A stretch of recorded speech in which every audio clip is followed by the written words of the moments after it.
It is 7 minutes now past the hour of 3 o'clock on Super Talk 99.7. I am Brian Wilson. I am your friend and radio buddy, and I am ready to try to make sense out of, well, what at times seems to not make very much sense. I'm going to give it my best. I'm not sure I'll accomplish it, but I'm going to give it a try because there is still so much stuff coming across every day. It's like too much stuff is happening. And you can get lost in the overwhelming avalanche of news and information. And by the way, some of that information is good and solid information, and some of it is just it's BS. There's not anything to it. And I'm going to try to separate the wheat from the chaff here because I spend a good portion of my morning going through social media to see what's out there, what people are saying, because I want to know what's on your mind as I begin this show each day.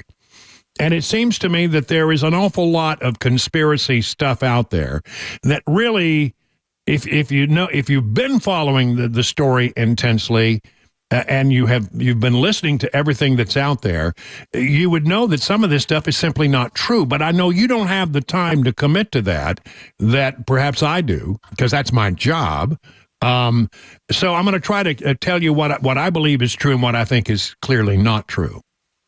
And today we got a lot of help in that regard because Christopher Wray, director of the FBI, testified on Capitol Hill before the House Judiciary Committee, and he was as transparent as he could be, given the fact that they're still in the middle of an investigation. He did not hold back. If he had the information, he seemed to be sharing it. There are things that they know, and there are things that they don't know as yet, and so a great deal of information has now come into about the shooting on, Saturday last, a week ago. About what happened in the assassination attempt against Donald Trump. Let's see if we can go through some of that. First thing he says right off the bat is we still have a lot of investigating to do. There's a whole lot of work underway and still a lot of work to do, and our understanding of what happened and why will continue to evolve, but we're going to leave no stone unturned. The shooter may be deceased, but the FBI's investigation is very much ongoing. All right, of course the big question is about motive. I think it's fair to say that we do not yet have a clear picture of his motive. You might see a manifesto, things like that. We're not seeing that yet, but we are digging in hard because this is one of the central questions for us. All right, so there you go on that. Now, we did learn that the shooter flew his drone a lot before the rally. Around 3:50 p.m., 4 o'clock in that window, on the day of the shooting, that the shooter was flying the drone around the area, not over the stage and that part of the area itself, but I would say about 200 yards, give or take, away. He seemed to be fixated on the JFK assassination. At least he did research in that regard. Analysis of a laptop that the investigation ties to the shooter reveals that on July 6th, he did a Google search for, quote, how far away was Oswald from Kennedy? Yeah, so he wanted to know the distance there. By the way, the distance for Oswald to Kennedy was shorter than the distance that he shot from.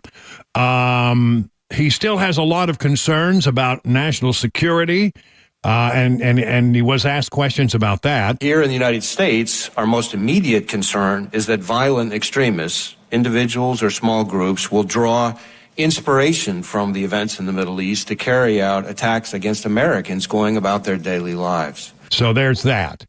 Now, there were other things. I mean, it went on for so much time. I wrote down some notes here that I think are interesting. One of the things that he said was that they found on the roof, ladies and gentlemen, listen to me carefully here. They found on the roof where the shooter was 8 cartridges. Now, they believe that there were 8 shots fired by the shooter. So they can account for 8 cartridges, and so this pretty much puts away any additional discussion of a second shooter. Now, I know you're reading this stuff, and everybody has their own theory, but if you have 8 shots that were fired by the assailant, total of 10 shots, so the other 2 were from the counter snipers, so that accounts for all 10 shots that were heard, and it would appear that the shooter fired all 8 of the shots, and that the counter snipers returned with 2 shots, one of them killing the shooter. A lot of people, say, well, wait. So we have now pictures from the roof taken by a body cam of one of the local officers who were the first to get on that roof after the shooter was killed. And we see that the rifle is some distance away from the body. How did that happen? I mean, he wasn't, after he got hit in the head by the counter snipers, he couldn't have moved. Well, that's a pretty simple answer if you really just think about it. What is standard operating procedures? I mean, you see it even on TV shows. You shoot somebody, and the first thing you do when you get to the body is you kick the weapon away, or you move the weapon away. You don't know whether that guy can still move or not. And in the rush up there, with adrenaline flowing, I think it's probably standard operating standard operating policy for the police to make sure move the weapon away from the assailant. And I think that's very clearly what happened on that day. You're looking for something that's just not there. This guy was a lone wolf. How did he get the rifle up? We learned something about that today. He may have been carrying it in one of those backpacks, because we learn, once we get the facts when these things become clear, that the rifle had a collapsible stock. So he could have reduced the length of that rifle almost in half by collapsing the stock down. So that answers a question. He may have been carrying it in the backpack that he had, and there has been some talk about how, he may have even stashed it somewhere ahead of time, although that seems to be falling by the wayside. What else did we learn? That he purchased the weapon legally from his father, who had purchased it himself legally. Again, he searched the JFK assassination on his laptop. He was not on the FBI radar on any time. With regard to the latter, there were 2 answers. It seemed as if during a break, when they had to go vote, that the FBI director said one thing earlier and then sort of updated with additional information later. He initially said they had not found the 5-foot ladder anywhere in his car or on the scene. Now, they have the ladder. They didn't say where they found it, but it wasn't, at least they said, on the scene or in his car. Let's see, what else? That he later came back and added to that we think that there was some equipment. By that, I think he means an air conditioning unit that he was able to climb up on, and then use some pipe drains and pipes on the side of the building to climb up the rest of the way to the main roof. That is in keeping with what we had heard earlier by some of the local officials who said they believe he climbed up using an air conditioning unit. So I think that's how he got to the roof. The roof that was seen later, they never did ask a specific question about it, but it seems to me that was likely brought there by police for easier access to the roof. So I don't think he was responsible for that ladder, and they certainly didn't think so in the testimony he gave today. He flew the drone just hours before the rally. We now know that.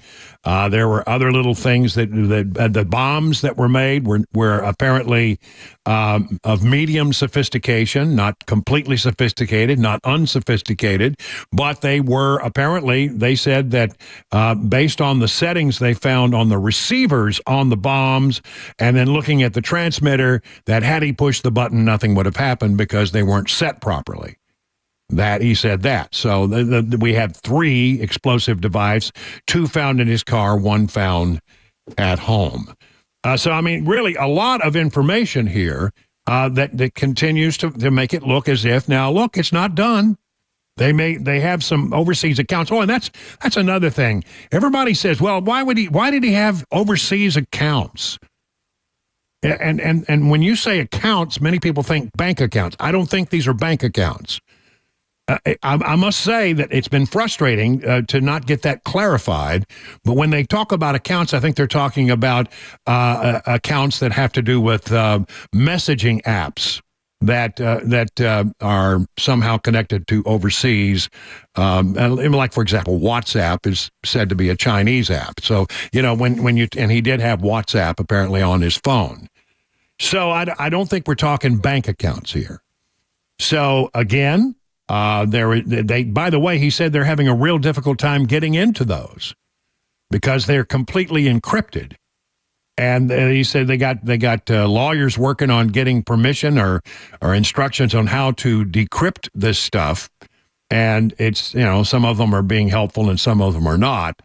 But at the end of the day, he said we may never know what he used and what he said on those messaging apps because they are so completely encrypted. So as we look at this, more and more it seems as if we have a lone shooter. The motive is not known. He did have a fascination with JFK. Did a lot of research about the president's visit to that area ahead of time, and seemed to focus on that from the early days of July. So there was a lot of attention paid to that. They've been planning it for some time now, but they really don't have any information on his motive.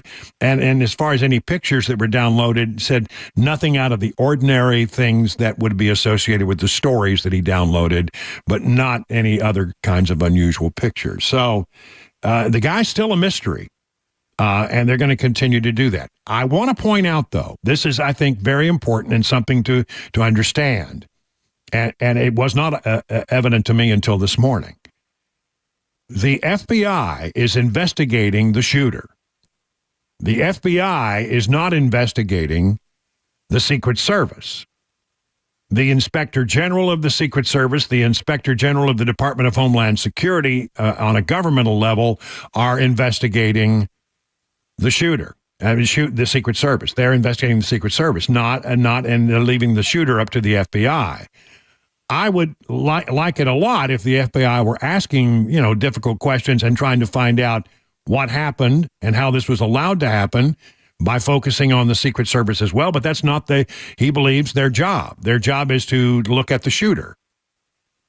It makes me happy that Congress is looking at the shooter and looking at the FBI and looking at the Secret Service. That makes me a little more comfortable in that at least it will be somewhat independent. There may be a special committee put together to investigate this further. But the frustrating thing today for me was here you got the FBI director who is willing to answer questions. If you ask the right question, you'll get an answer. And he was, as much as possible, he seemed to be transparent. And the boneheaded congressman couldn't ask the decent questions. They were asking really stupid questions. Some of them were, posturing. Some of the Democrats were trying to make a gun control argument or some argument that had nothing to do with the matter at hand. It was frustrating to see that done. And I got to say, some of the questions that were being asked, anybody who's read anything at all about this matter would have already those answers. They did not advance the story that much in this hearing today, and it's because, well, there are some of the people that were asking the questions, quite frankly, just came across as not being very bright. It's maddening.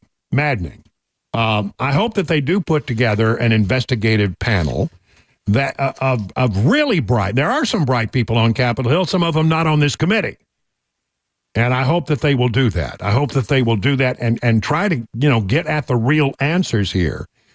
Frustrating that the FBI director was willing to provide information that he had as best information he had at this time. But the members of Congress were just not up to the task of asking questions in an intelligent way to get the answers that Americans want. But it goes on, and each day we learn a little more. 22 minutes now past the hour of 3 o'clock. The guaranteed offer is the easiest way to sell your home. It's really simple. We bring you an all-cash offer You close in as little as 21 days. No home inspections, no lock boxes, no open houses. Go to markspain.com to get a guaranteed offer and start packing.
The Israeli Prime Minister in Washington, D.C. today, and he addressed a joint meeting of Congress. We'll have some of what he said, and a new set of rest rules for air traffic controllers.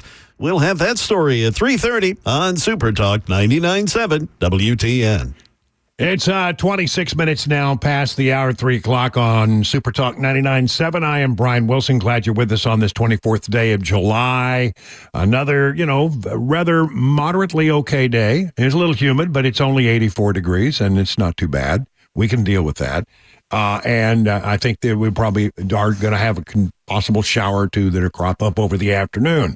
Nothing big. Nothing like it's going to rain for 4, 5, 6 hours. It's going to be passing showers. I really would like about a 6-hour soaking rain. Just a nice, gentle. Yeah. That would be great, wouldn't it? Well, we can hope for that, but I don't know. I think before long we're going to get another dose of hot weather. That's for sure. I was just out looking at my yard. I don't think parts of this yard are going to come back. Wow. I think Really? it really just blistered it so bad that it's not going to happen. We got a lot going on here this afternoon. Donald Trump's going to be on the campaign trail today. We have a big speech that is scheduled tonight. At 7 o'clock Middle Tennessee time by the President of the United States. We'll get into some of that. We got a briefing today from the White House, something we haven't had in some time, and it's really interesting. Some of the questions are being asked there. We'll talk about that as well. By the way, the President's speech tonight is apparently, if you had some hope that maybe he was going to step aside as president, or if you thought that was a possibility, it doesn't seem like that's where it's headed. Seems like this is going to be him pushing for some last things that he would like to accomplish as president and trying to explain to the American people why he stepped aside and running for re-election. I don't know what he's going to say, but that seemed to be the guidance we were getting today from Karine Jean-Pierre. We'll be carrying that right here after the drive. The drive ends at 7, and we'll go straight into ABC coverage of the president's address this will be from the Oval Office. So it'll be our first real look at well, we saw him yesterday as he returned from Delaware to the White House, but our first chance to sort of assess him and see how he looks following his time off with COVID. So there is that. A lot going on here. And folks, again, I would just ask you if you would take a deep breath now and then with some of this conspiracy stuff, because in the fullness of time, the answers will come. And the endless speculation, I don't think is actually very helpful. Let's deal with facts rather than speculation. And to that end, coming up after the news, I'm going to open up the phone lines again, as we've been doing for the last few days, because people have questions. And maybe you strongly disagree with my assessment of all of this, and you're free to do that. 615-737-9986. We'll take your calls on the assassination attempt, the current state of politics, whatever it is. You got questions, you got comments. I'm happy to have that conversation with you. I'm happy to open up the phone lines to see what's on your mind, because I want to make sure that we're meeting your needs and answering the questions that are definitely on your mind during this incredible sequence of events that we've all experienced over the last 10 to 15 days. All right. It is now 3:30, time for the news on Super Talk.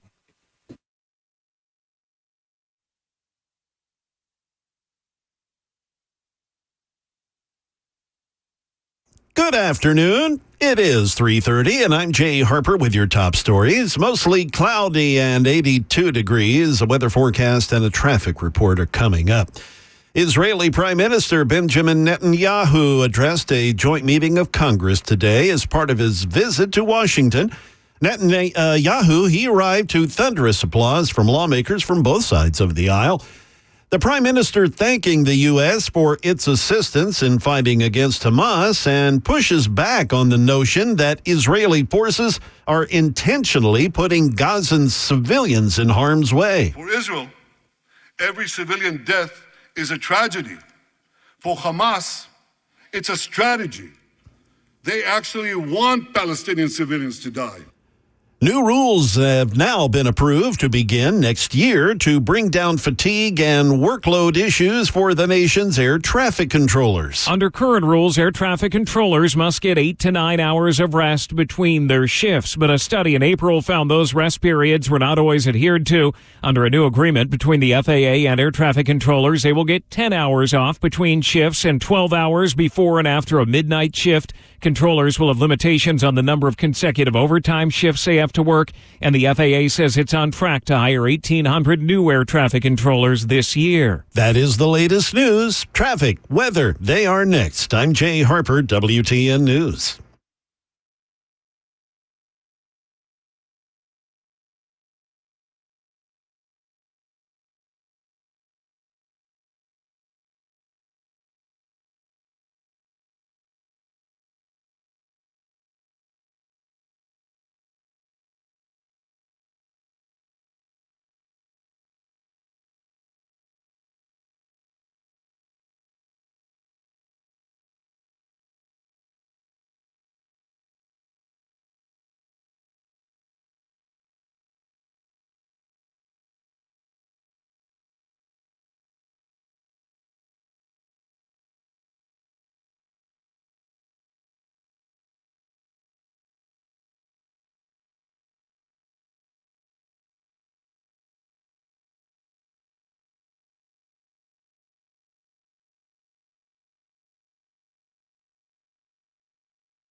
You know, I think we'd all like it to be the case that you could take a pill or apply some special cream and magically that would solve your problem with your aching back. But it's just not true. Pressure on your nerves cannot be solved by a pill or spinal creams. You have a couple of choices. You can undergo surgery, or you can try non-invasive spinal decompression. Now, that's what I chose. I chose non-surgical spinal decompression at the Wellness Institute of Nashville. Their state-of-the-art facilities have the high-tech equipment that is needed to offer the latest non-surgical procedures. And getting better is important to Dr. Kevin Mitchell and Dr. Ashley, and they're offering half-off spinal decompression treatments and half off the KT knee machine. That's right. And if you're a new patient, you will get an exam. They will take x-rays if they're needed. They'll consult with you. They will come up with you a plan of treatment, and you'll get that first treatment for only $23. I'm Brian Wilson, and I put my stamp of approval on the Wellness Institute of Nashville. So call them today at 615-246-5009. Learn more at painisbad.com. Hey, what's up, guys? This is Matt Murphy for Members Nutrition. I want to tell you about the Members Nutrition difference, and I want to encourage you to go over to the Members Nutrition website. Number one, they believe at Members Nutrition that they can sell vitamins and supplements at a lower cost point, and they're doing it every single day at membersnutrition.com. Number two, they want to make these products right here in the United States of America, not from some overseas company, and they do that every single day. I encourage you to go to membersnutrition.com. You'll get 50% off your purchase price at checkout. You don't have to put in any codes. Just go to membersnutrition.com. Once again, membersnutrition.com.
It's 37 minutes now past the hour of 3 o'clock on Super Talk 99.7. I'm Brian Wilson, and welcome to The Drive.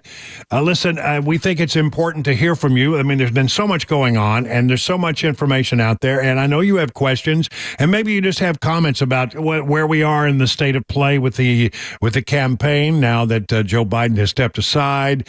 Maybe you have questions about the ongoing investigation into the assassination attempt. Phone lines are now open at 615-737-9986, and we'll dig into it, and we'll hear what you have to say, and if I have thoughts, I'll share them. If I have answers, I'll give them. If not, we'll at least have an interesting conversation. So let's get on the phone lines right now, 615-737-9986. I start with Stephen in Nashville. Hello, Stephen. You're on with Brian on The Drive. Hi, how are you? Can you hear me okay? I hear you fine. Go ahead. Good. Well, listen, I love your show. I like the way you approach things and you try to deal with facts, and that helps me. Yesterday I was scanning channels trying to get updates on, everything, the investigation. And Fox News did an update, and they said, well, law enforcement, all the agencies are reporting that the shooter acted alone. But it said the Heritage Foundation pushed back on that, saying that they had obtained metadata and tracking. It's much like the 2000 Mules documentary, if you followed that at all.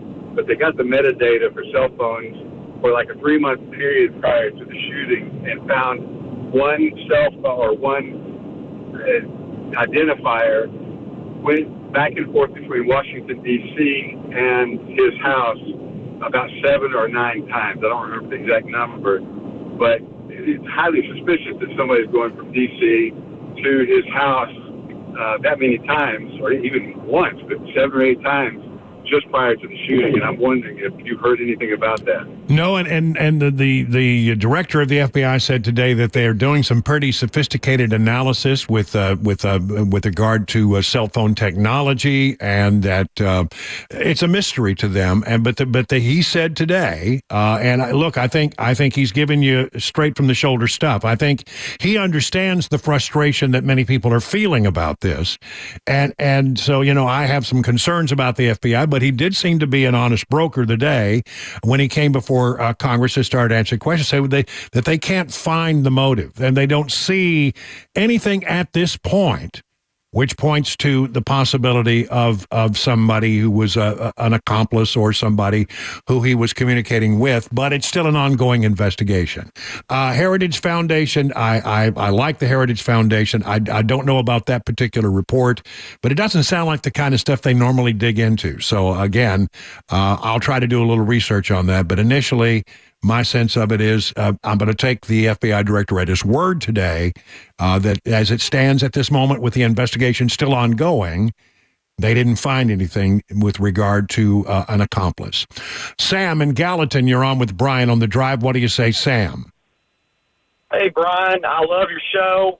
I actually wanted to turn the conversation a little bit because I saw something on the news that I was like, when you say, let me ask you a question. When you say news, let's talk about where you saw it. Fox 11. Okay. Yes. So there was a story over the weekend about a Secret Service agent in California that got held up at gunpoint. And, they were, about, a blank stance. I mean, they weren't point blank, but, obviously it was just a couple of feet.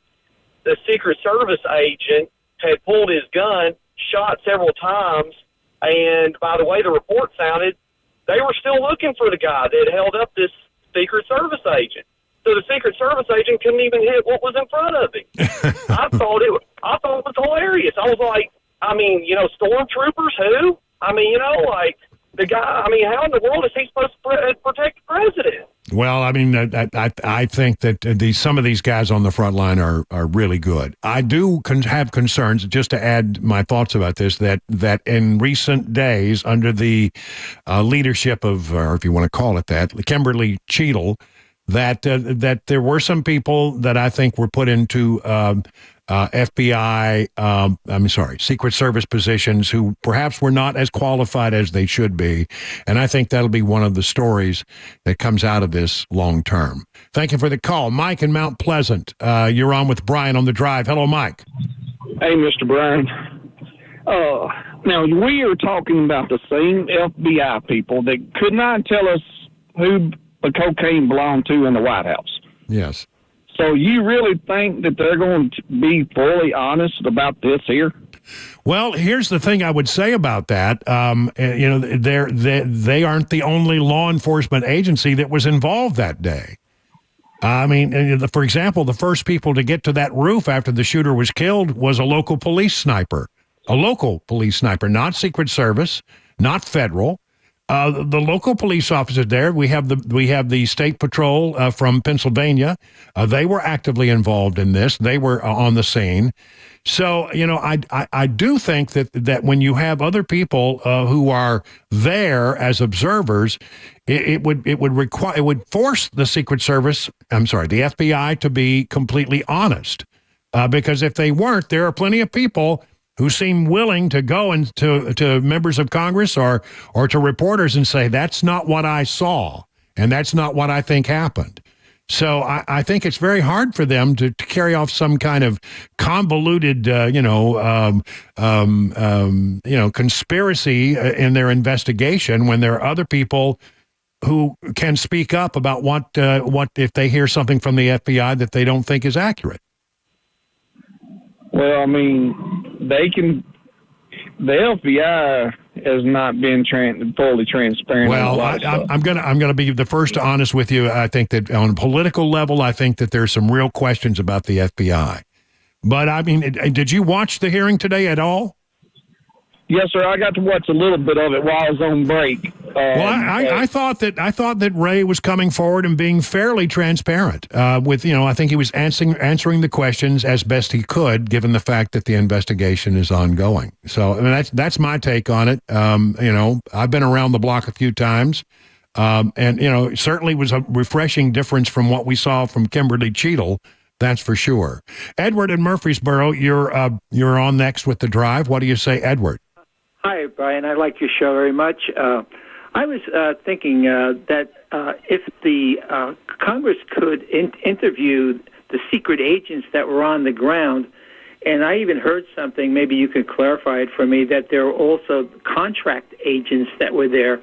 If these people that were on the ground could provide more information as far as like the chain of command, who was in charge there on site, who was the communication between all these different people that I think that's going to happen by members of Congress. Now they're talking about a vote today on setting up a special committee, a select committee that would look into this matter, and hopefully the Speaker and the Democrats will put up smart people who can ask legitimate questions. I mean, this hasn't been a particularly bipartisan issue. I mean, Democrats and Republicans have both condemned what happened and are both looking for the answers. It's, there have been some boneheaded moments in these hearings, but nonetheless, they seem to both condemn what happened, and they're going to have to get at that because, as we learned today, the FBI is not investigating the Secret Service. They're only investigating what they can find out about the shooter. Patrick, out on the road, you're up next on the drive. What do you say, Patrick?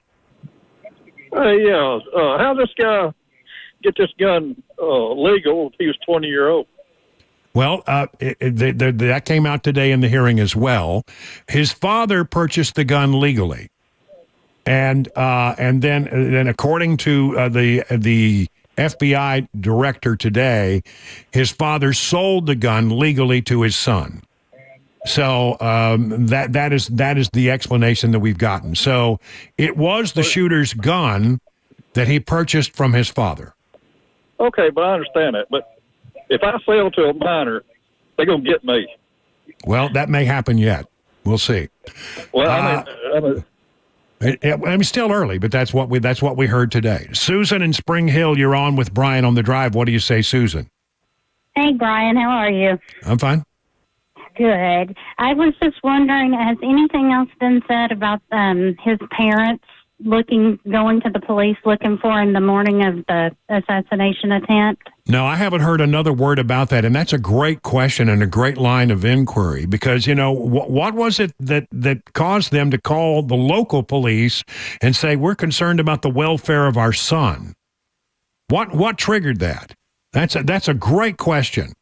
And one that resonates with me because, I noticed when we did our investigation of the Covenant shooting and we got the recordings of the police, they told us in those recordings, it became known that on the day that Audrey Hale carried out the attack at the Covenant school, that when they saw about it on the news, they started looking for their daughter. They immediately started looking for their daughter. And when the police arrived at the home later, the first question that was asked by the father was that my daughter? They had an inkling. And I'm wondering if the parents had an inkling that something was up as well. Danny in Hartsville, you're up next on the drive. Hey, how are you? Hi. So I have a question again about the gun. So I just find it very hard to believe that two social workers thought it was a good idea to give a young man an AR.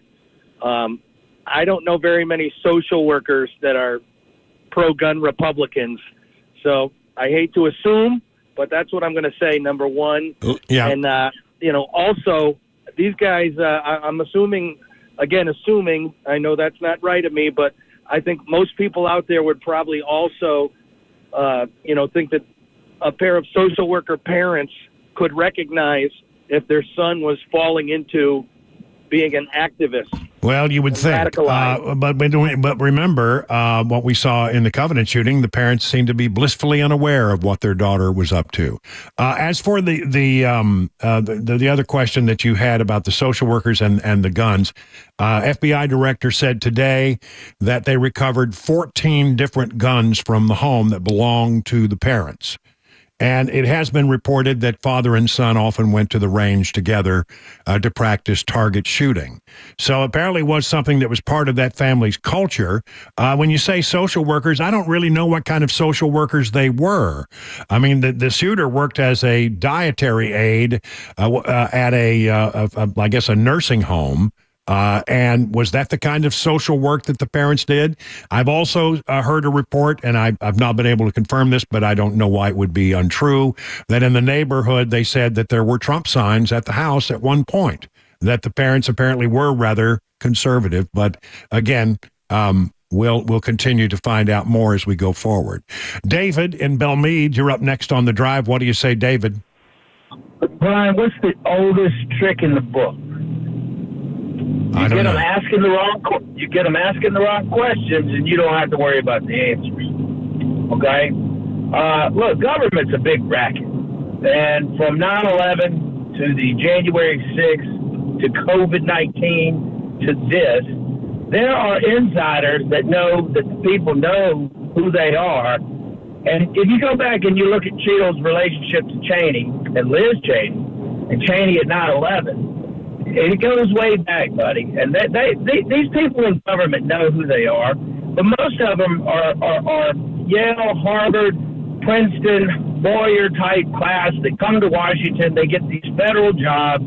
They go and live off the taxpayers' monies, and they scratch each other's backs. We haven't learned anything. Government is one big racket. What we need to do is have an election and then keep our congressmen home. If you don't have a quorum, you don't have government. All right. Thank you for that, David. I appreciate the comment. It's now 51 minutes past the hour of 3 o'clock on Super Talk 99.7.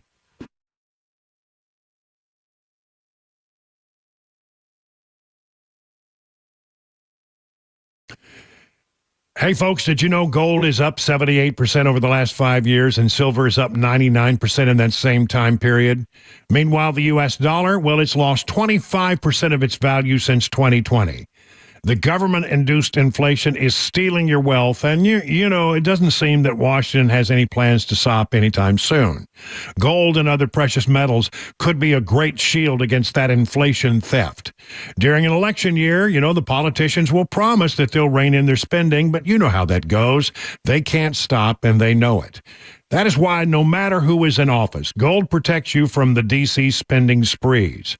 Where do you go to get that protection? Well, why don't you reach out to my friends Kyle and Hannah at Nashville Gold & Coin. Now, they'll take good care of you and keep you well informed on all precious metal opportunities. Please act now and get your shield out against out-of-control government spending. Just go, and you have to set up an appointment here. It's the way it works. Go to NashvilleGoldandCoin.com. That's NashvilleGoldandCoin.com to set up your appointment today. Hey, what's up, guys? This is Matt Murphy for Members Nutrition. I want to tell you about the Members Nutrition difference, and I want to encourage you to go over to the Members Nutrition website. Number one, they believe at Members Nutrition that they can sell vitamins and supplements at a lower cost point, and they're doing it every single day at membersnutrition.com. Number two, they want to make these products right here in the United States of America, not from some overseas company, and they do that every single day. I encourage you to go to membersnutrition.com. You'll get 50% off your purchase price at checkout. You don't have to put in any codes. Just go to membersnutrition.com. Once again, membersnutrition.com.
We will have more on the FBI director's comments today before Congress on the Trump assassination attempt. Kamala Harris, she's still out there campaigning, and not a good start at an Olympic soccer match today. We'll have those stories at 4 o'clock on Super Talk 99.7 WTN. Well, not a good day on the major market indices. The Dow Jones Industrial down 504 points, S&P down 128, and the NASDAQ down, 654 points. That's a big dump right there. What's going on? What's driving all this? Let's check in with John Maxon over at Beacon Capital Management to find out more. Hey, good afternoon, Brian. Yeah, today was definitely not one of those days we hit an all-time high. We've heard that a lot this year. Really, the NASDAQ drove the sell-off today. It was down over 3.5%. That's the worst day it's had since 2022. And tech and the Magnificent Seven is close to correction territory or headed that way. So the market's concerned about that. That was set off with Tesla and Alphabet missing earnings. And so that causes concern for other tech stocks and stocks in general as we get into the heart of earnings season. Also, yesterday, you had existing home sales miss unexpectedly, so it begins to build this case where the market is sort of nervous. Now, that might be offset because we get GDP tomorrow and then another inflation report on Friday, but right now the market's nervous about a potential correction. All right. Well, that's something to keep an eye on. Find out what John Maxon and all the good people at Beacon Capital Management can do to keep you ready for your retirement. Just go to their website, askbeaconnow.com. Let's call it 59 past the hour of 3 o'clock. You know, the team at Restoration Wellness could help you achieve your weight loss goals. They are the leader in weight loss management in Wilson County, and I am the beneficiary of that. I am a client, and I've been going through the process. And I can confirm for you now that I am now down 25 pounds. 25 pounds. And each and every day that I get on the scale early in the morning, it's better news. It gets better and better every day. Why don't you call the Restoration Wellness team today at 615-470-8124 or visit them at their website, restorationwellnessmedspa.com, to book a consultation today. My friends Carly and Jamie will take great care of you, treat you like family, and be a part of the 1,000 patients who have already seen life-changing results from the weight loss management program there. They are customizable treatments. It's not one size fits all. They will look at your unique needs, your lifestyle, and your goals and come up with a plan for you. So whether your goal is to lose stubborn body fat or improve your overall health in other ways, Restoration Wellness can help you find that right solution. The newest technology in weight loss management can be found at the Restoration Wellness Med Spa. Their website address is restorationwellnessmedspa.com. Hey, it's Dan Mandis, and I am so glad that California Closets has fixed my closet catastrophe. After exact measuring and planning, they came over and got to work. Yeah, once it was all plotted out on their 3D CAD system, the pieces are measured, cut, and precisely installed into my space. It was clean, fast, and professional, and above all, my new closets look and function great. Now, this was my dormer, and now this is my new dormer thanks to California Closets. Look at all of this added space for shirts and shoes, you name it, and it is cut so precisely, simply amazing. And my old closet that has now been reborn as the ultimate in style and functionality, making the best use of the space that I had. They can work on just about anything: bedrooms, garages, home offices, closets, pantries, and so much more. Find them online, CaliforniaClosets.com, and see what they can do for you. You can schedule a free design consultation. Mention my name, CaliforniaClosets.com.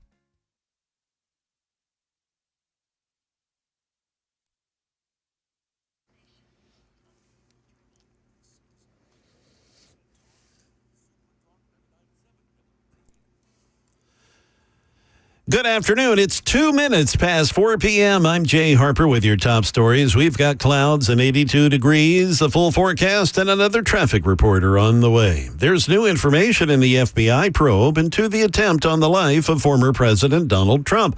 The details were aired today at a hearing of the House Judiciary Committee. ABC's Stephen Portnoy reports from D.C. The FBI says the same day he registered to attend the Trump rally, would-be assassin Thomas Crooks Googled the distance from which Lee Harvey Oswald fired at John F. Kennedy.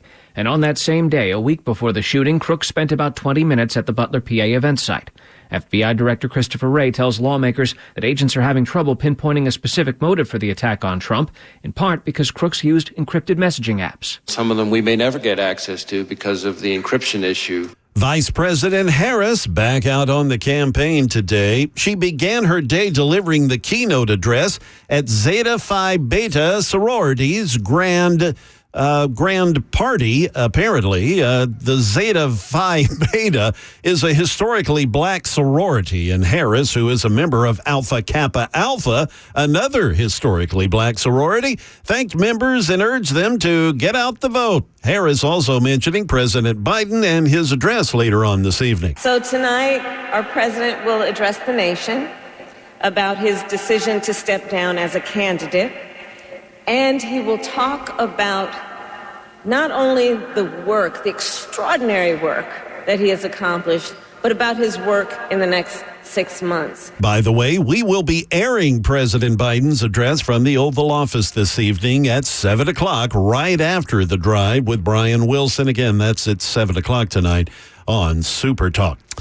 Well, not a good start as Morocco fans rushed the playing field during the Olympic soccer opener versus Argentina. ABC's Tom Rivers has more. Angered by a late goal by the opponent's Argentina, Morocco supporters created an angry and bizarre scene that left the match suspended for nearly 2 hours with only minutes remaining to play.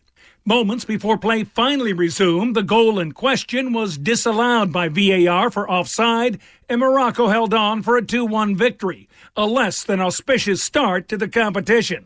That is the latest news. Traffic and weather are next. I'm Jay Harper, WTN News. The Guaranteed Offer is the easiest way to sell your home. It's really simple. We bring you an all-cash offer. You close in as little as 21 days. No home inspections, no lock boxes, no open houses. Go to markspain.com to get a guaranteed offer and start packing.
It is 8 minutes now past the hour of 4 o'clock on Super Talk 99.7. I am Brian Wilson on this Wednesday, July 24th. Let's get you home safely.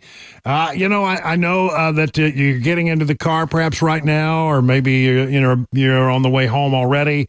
Whatever you're doing out and about, or maybe you're just listening online. And we will get back to the big FBI hearing today. FBI testimony from Director Wray in the 5 o'clock hour. Because there is a lot to unpack from all of that. We've learned a lot more about the attempted assassination of Donald Trump from the FBI director today. So that's going to come up in our 5 o'clock hour.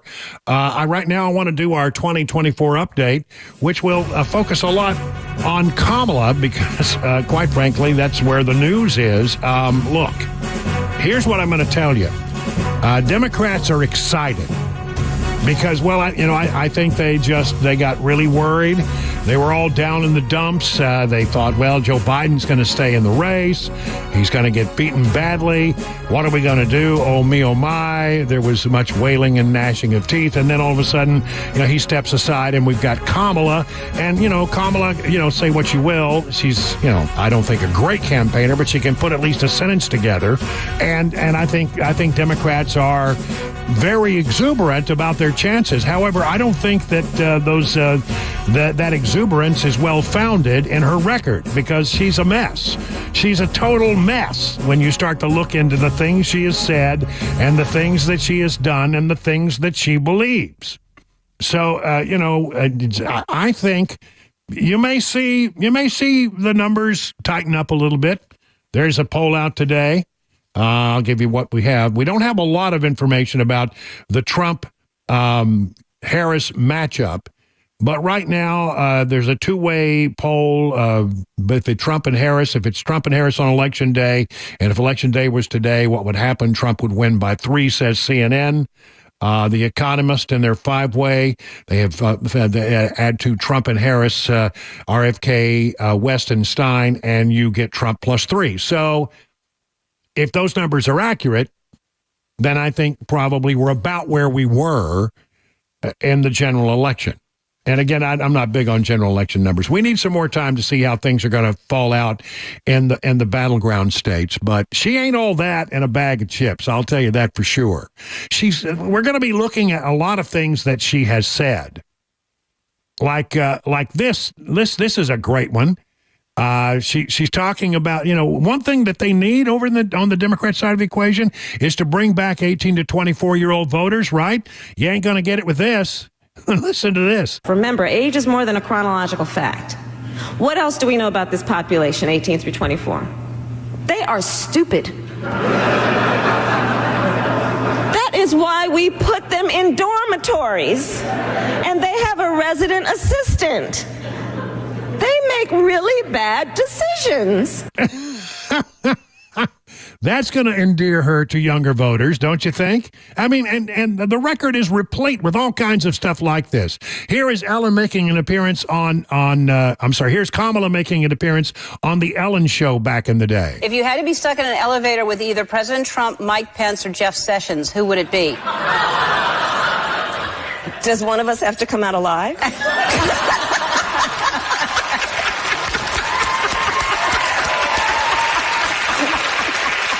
I mean, she has made a lot of dumb statements, and the Wayback Machine does not forget these things. Good old internet Wayback Machine.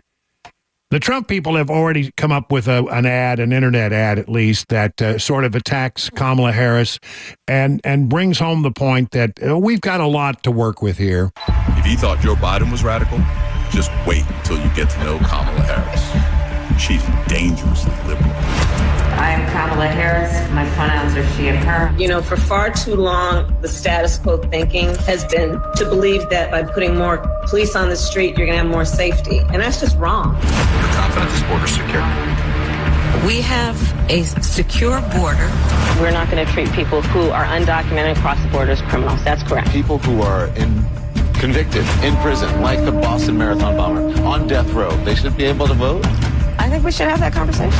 Abolish ICE. Yeah, Yeah. Is that a position that you agree with?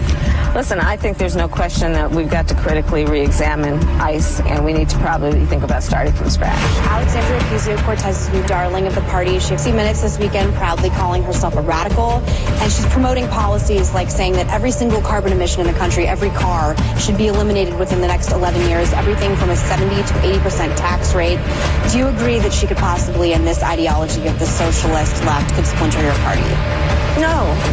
I think that's fantastic. I mean, she loves AOC. She's right there with AOC on some of this crazy. I mean, she is so far left and out of the mainstream that it's gonna be pretty easy to lay out, and it's gonna be hard for her to deny because we got her saying these incredibly insipidly stupid things. So I'm not too worried about it. I think that in the moment of exuberance, yes, her numbers may come back up. But in time, as we lay out, and in a very effective way, what she's really all about, those numbers are going to deteriorate. And look, it looks to me like the Trump campaign is all over it. This is from the Wall Street Journal. Harris swap leaves a similar presidential race in place. Her poll numbers are close to Biden's, though she does a little better in the South and a little worse in the Midwest, so it's a wash. Biden should never have run of all. It's a tribute to the power of the Democratic machine that he advanced as far as he did. Absent the loony idea to have a 90-minute debate before he formally secured a nomination, he likely would have cruised onto the ballot and been kept under wraps until October.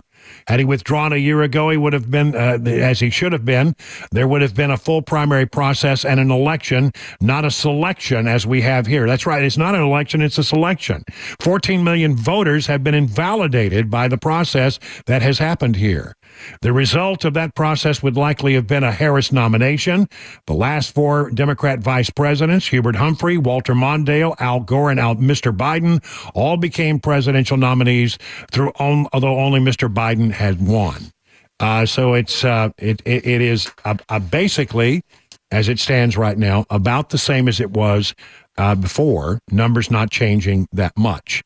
DNC, to coronate Harris weeks before the convention via a rule change.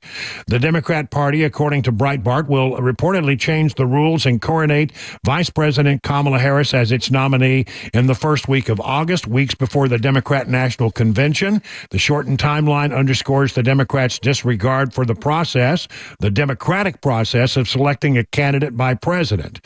By simply choosing Harris as for the nomination, Democrats will nullify about 14 million votes cast during the Democrat primaries for President Joe Biden. Democrat leaders will assemble on Wednesday to change the roll call rules to allow Harris to accept the party's nomination before it reaches the convention floor in Chicago. They don't want an open convention fight. They don't want to get to the convention without this being resolved because there will be challenges. And that's the one thing they do not want. The scheme comes as top Democrats threaten President Joe Biden with the 25th Amendment to force him out of office if he did not voluntarily step aside. 3 Democrats who've said they will not be Kamala Harris's vice presidential running mate. There have been some people out there who've been on the record. Number 1, Governor Wes Moore, a Democrat of Maryland, has said no. I've expressed that I love my job, and I have no intention of leaving, he told CBS News. I think that where she goes is going to be a very personal decision for her. I think she's going to have some wonderful options to consider. Joe Manchin, independent of West Virginia. I never thought that was a possibility at all, but he's apparently said he's not interested. Governor Gretchen Whitmer is a name that has come up often, and apparently she has said, I'm not leaving Michigan. I'm proud to be the governor of Michigan. I've been consistent. I know everyone is always suspicious and asking this question over and over again.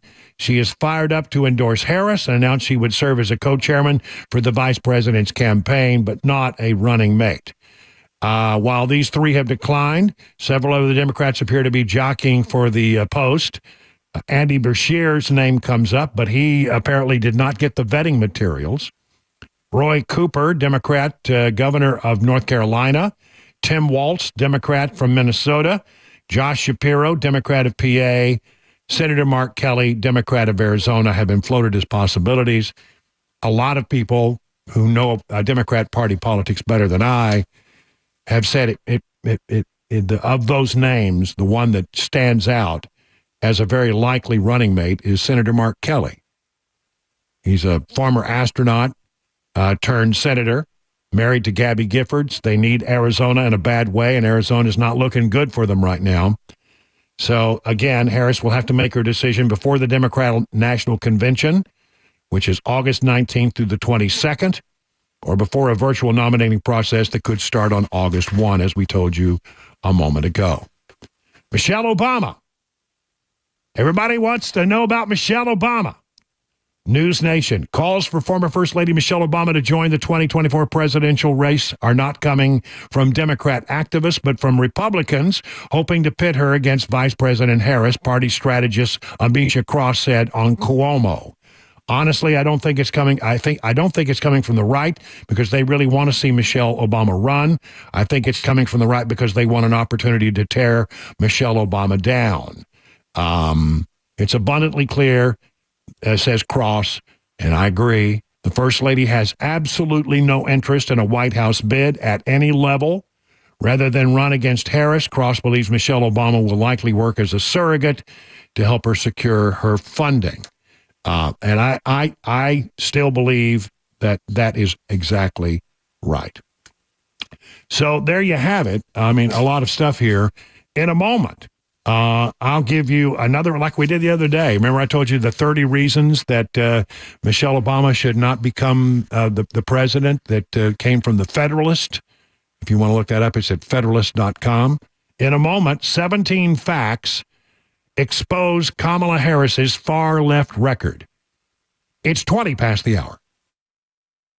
Hey, what's up, guys? This is Matt Murphy for Members Nutrition. I want to tell you about the Members Nutrition difference, and I want to encourage you to go over to the Members Nutrition website. Number one, they believe at Members Nutrition that they can sell vitamins and supplements at a lower cost point, and they're doing it every single day at membersnutrition.com. Number two, they want to make these products right here in the United States of America, not from some overseas company, and they do that every single day. I encourage you to go to membersnutrition.com. You'll get 50% off your purchase price at checkout. You don't have to put in any codes. Just go to membersnutrition.com. Once again, membersnutrition.com.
A shooting incident in Portland, Tennessee ends across the border. And we'll have today's closing money news. That's at 4:30 on Super Talk 99.7 WTN. It's 25 minutes past the hour of 4 o'clock on Super Talk 99.7. I'm Brian Wilson, your friend and radio buddy. And I promised you before the break that we would go into 17 facts that expose Kamala Harris's far-left record. She is so far out of the mainstream. It's going to be very easy for us to paint her as being radical because she is radical. There's no doubt about it. From Breitbart. Vice President Kamala is not a moderate. GovTrack scorecard ranked her as the most radical senator in 2019, further left even than Senator Bernie Sanders of Vermont, and leading writers of the New York Times wrote recently that Harris is the least electable of 10 possible Democrat nominees, and that is true. It's unlikely Harris will campaign on her record. Her policies are unlikely to resonate with voters in swing states or overcome objections.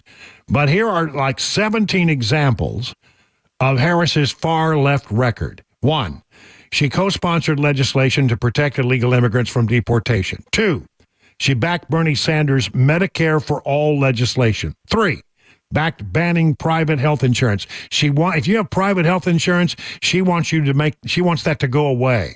And to put it on private health insurance would no longer be allowed. Government health insurance would be her answer. 4, supported giving taxpayer-funded coverage to illegal immigrants. 5, supported banning fracking.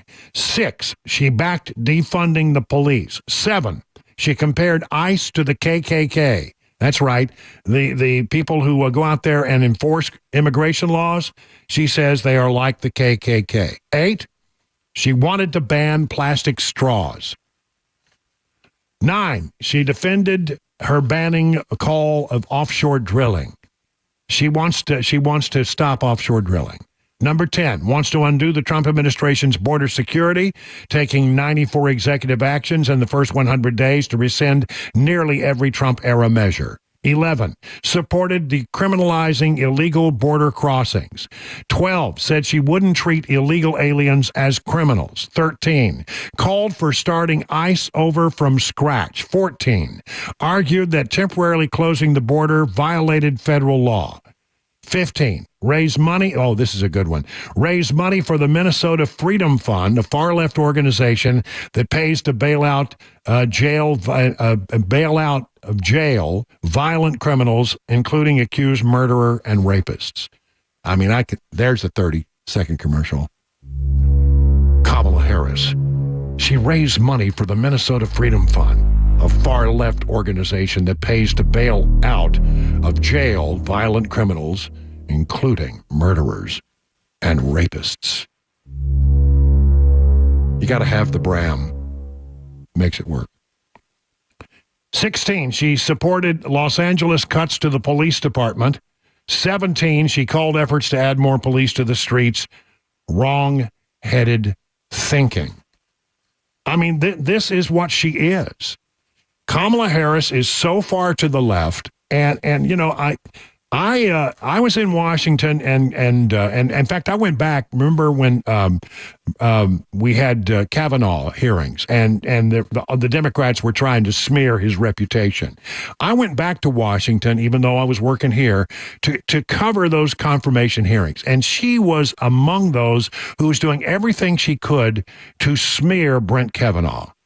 And was, you know, really working behind the scenes to sink that nomination. Now, again, that is the game that gets played in all confirmation battles. But, I mean, she was, I think, a bad actor in that and bringing forth information that turned out to be absolutely untrue. She's not likable. She can't keep staff. What was it? 92% of her original staff left within the first 2 years. Remember those stories about how staff couldn't stand her and how they said she was lazy and wouldn't do her homework? Is this who you want for a president? I mean, look, the Wayback Machine does not forget these things. The Wayback Machine can bring a lot of information that people perhaps have forgotten. So she'll go out there and try to present herself as perhaps a moderate. But the record is replete, and the Republicans will be doing a lot in the coming days to remind you of some of the crazy things that this woman has supported. 30 minutes now, past the hour of 4 o'clock.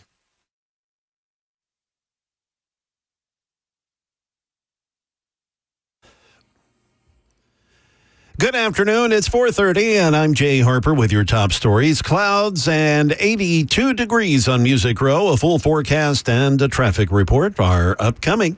Fox 17 reports the Portland, Tennessee Police Department, they reported one person was shot in the face, and the suspected shooter is dead following an incident in front of the Portland, Tennessee Planet Fitness.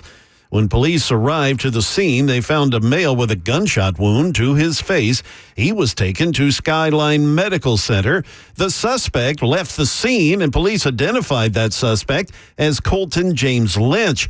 Across the border in Kentucky, the Allen County Sheriff's Office reported they believe they located the shooter and found him dead inside his vehicle with what they say is an apparent self-inflicted gunshot wound. No other information released at this time.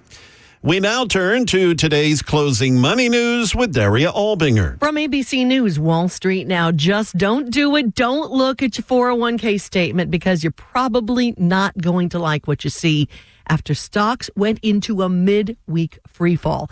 The Dow plunged 504 points. The S&P dropped 129, and the NASDAQ got hammered, falling 655 points. Can you hear the bears sniffing around? Drops in big tech led the way for the market's worst losses since 2022. Tesla tumbled after the EV maker said its profit for the spring was off by 45%. And Alphabet fell a day after reporting better than expected earnings. Now, critics have been saying those stocks and other tech giant stocks are too expensive after they soared most of the year. Production stopped at a GM plant in Missouri that makes trucks and vans because of a strike at a company that supplies seats for the vehicles. About 480 workers at Lear Corporation walked off the job Sunday.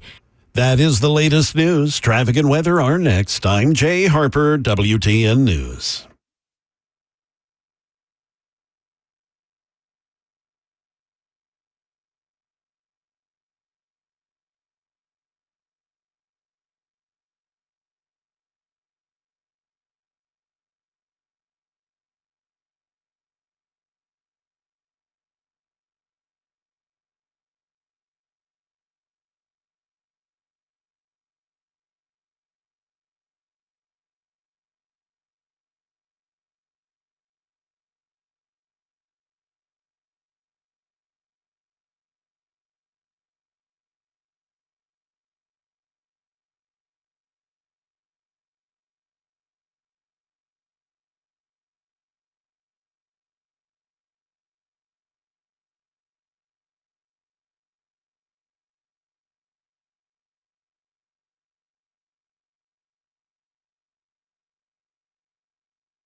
Listen, Grace Point Healthcare wants you to know that that they provide affordable, comprehensive, and convenient medicine done the old-fashioned way, with the human touch, with common sense.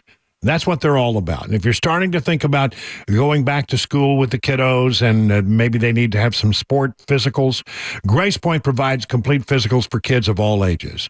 If you're scheduling an international vacation or a mission trip in the summer that's left, Grace Point offers complete travel immunizations and is CDC certified for yellow fever and all other international immunization protocols. And because, as I mentioned, they will see you the same day or the next day in some cases, you won't have to wait days or weeks to see a doctor. What good is having a doctor if you can't get in to see the doctor when you need to see the doctor, right?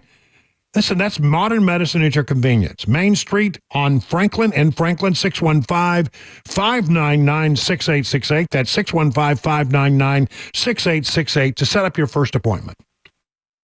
The guaranteed offer is the easiest way to sell your home. It's really simple. We bring you an all-cash offer. You close in as little as 21 days. No home inspections, no lock boxes, no open houses. Go to markspain.com to get a guaranteed offer and start packing.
It is 38 minutes now past the hour, 4 o'clock on Super Talk 99.7. Brian Wilson in the chair all the way till 7 o'clock tonight on this 24th day of July.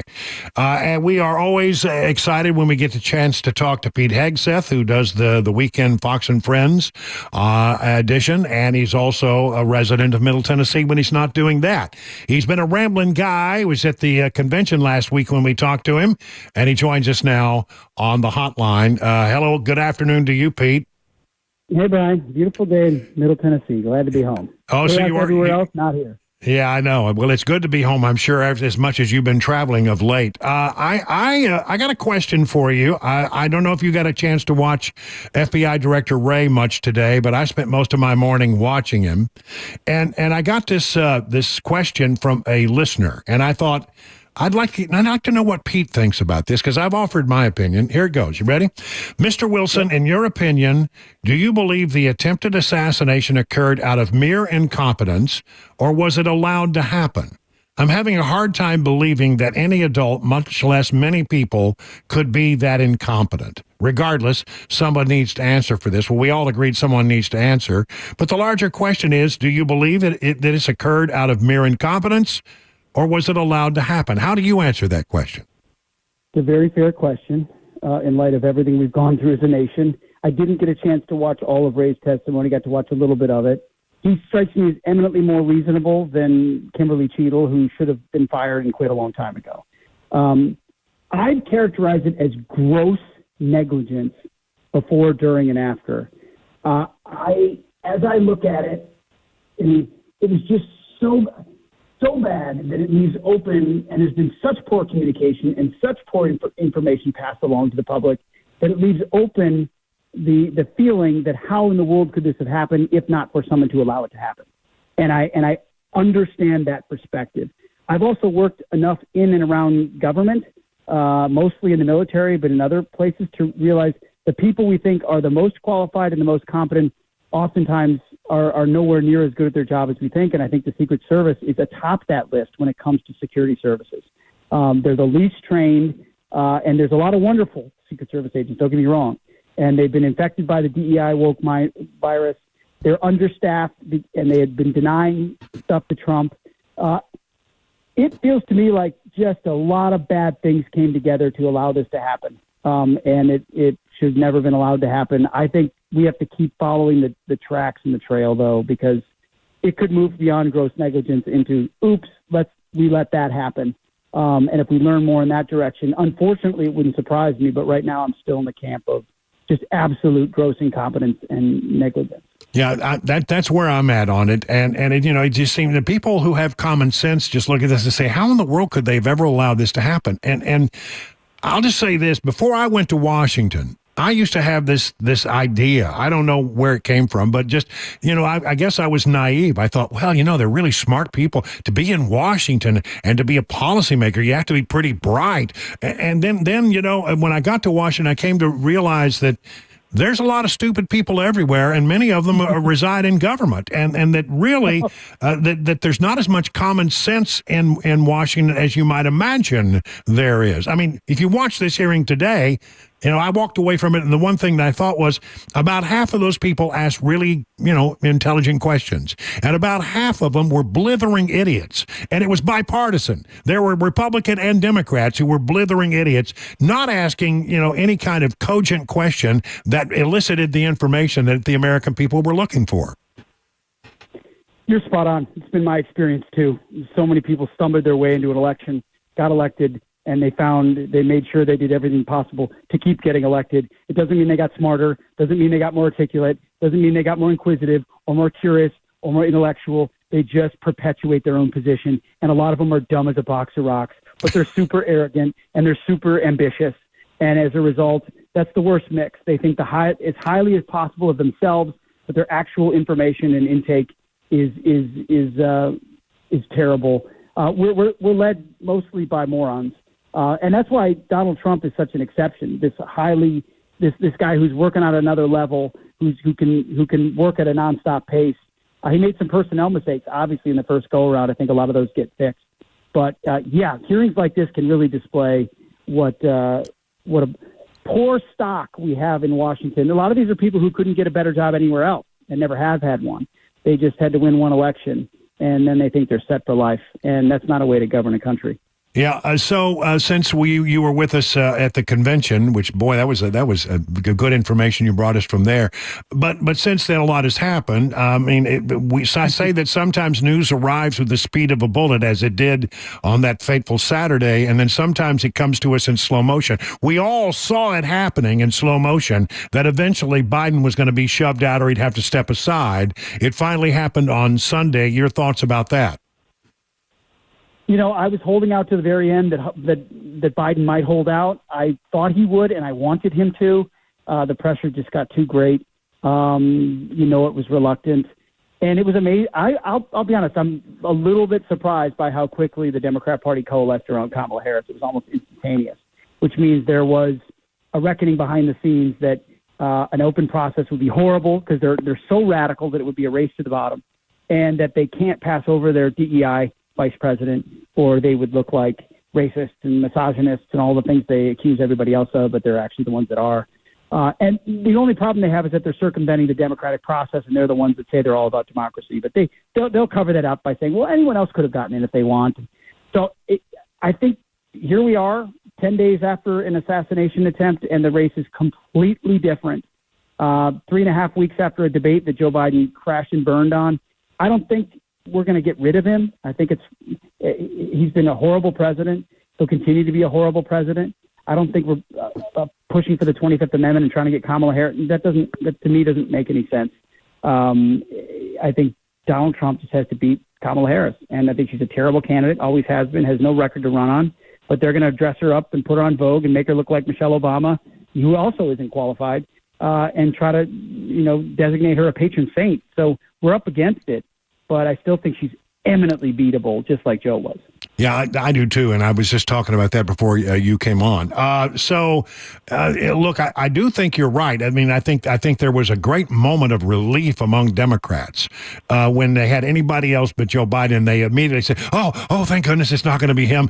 Oh, yes, we'll take Kamala. Thank you." But I think they're going to learn to regret that, live to regret that decision, because the record is replete at some of the incredibly stupid things she has said and the really radical ideas that she has proposed as a legislator and as vice president. I mean, she's abortion on demand. She's anti-cop. She's anti-ICE. She has no economic policy, no foreign policy experience whatsoever. She was the border czar who never found those root causes, and she has staked her claim on January 6th and Roe v. Wade, and is a terrible campaigner, not a good public speaker, a terrible boss to have. She's got complete staff turnover, and everyone knows she brings retribution on her people, even if it's not deserved. So she's way more radical than Joe is. Realized it a long time ago that was her pathway to being moving atop the Democrat Party. And as those positions start to be made known, and she has to defend them, there should be a debate or two. Let's hope there are. People will see, they at least had the moderate facade of Joe, even though he never was. There is no facade of moderation on Kamala Harris. She's a radical leftist. And do we really want what Joe gave us and more of it and worse? Because she'll double down, triple down on what Joe did. So I still think it's a pretty straightforward case to make against her. All right, so the current president, is going to speak tonight to the American people about 7 o'clock Middle Tennessee time. We're going to carry that address here on Super Talk. But what do you expect that we might hear from Joe Biden? What kind of message is he going to bring to the American people after stepping aside for re-election? I guess I have two thoughts. Who cares? And yeah, good point. I'm not trying to deter your listeners at 7 o'clock. I hope they tune in. Who cares? And it'll all be fake. It'll all be, I did this for the best of the country because I've always been a public servant who puts the BS. You've always been about yourself. You tried to hold on to the end. You screwed your own voters by denying them an actual pick of a candidate, by blocking out everybody else, denying Secret Service protection to RFK, and hiding your disabling health issues. You have been selfish to the core for 50 years, good riddance. But he'll try to make it look like a swan song, and then he'll lay out 2 or 3 things he wants to accomplish, throw his weight behind Kamala Harris. I mean, I might flip it on for a second, but, I mean, he's the lame duck that we wanted him to be, and let's just hope he can't do any more damage on the way out. The question is, is he capable, I guess, of actually being the president? I mean, many people make a pretty good argument and say, well, if you weren't strong enough to run for re-election, what makes you strong enough to remain in position? I mean, I worry a great deal that this guy's not up for, let's say, a 9/11 sort of incident or some kind of, major national security problem. I don't think about the whole Bay of Pigs thing, or not the Bay of Pigs, the Russian missile crisis, where you had to be on your game for days and days at an end, and it was very critical. Big things were happening, and JFK was up to it. I don't think that Joe Biden is up to something. I really worry about that. I do too. I mean, we're on borrowed time. The fact that we've gotten away with 3.5, and we haven't gotten away unscathed, right? I mean, Afghanistan, Russia, Ukraine. Right. I mean, it's been a disaster.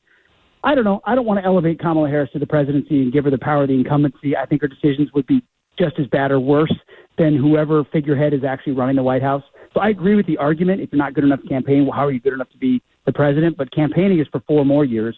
This is for 4 more months.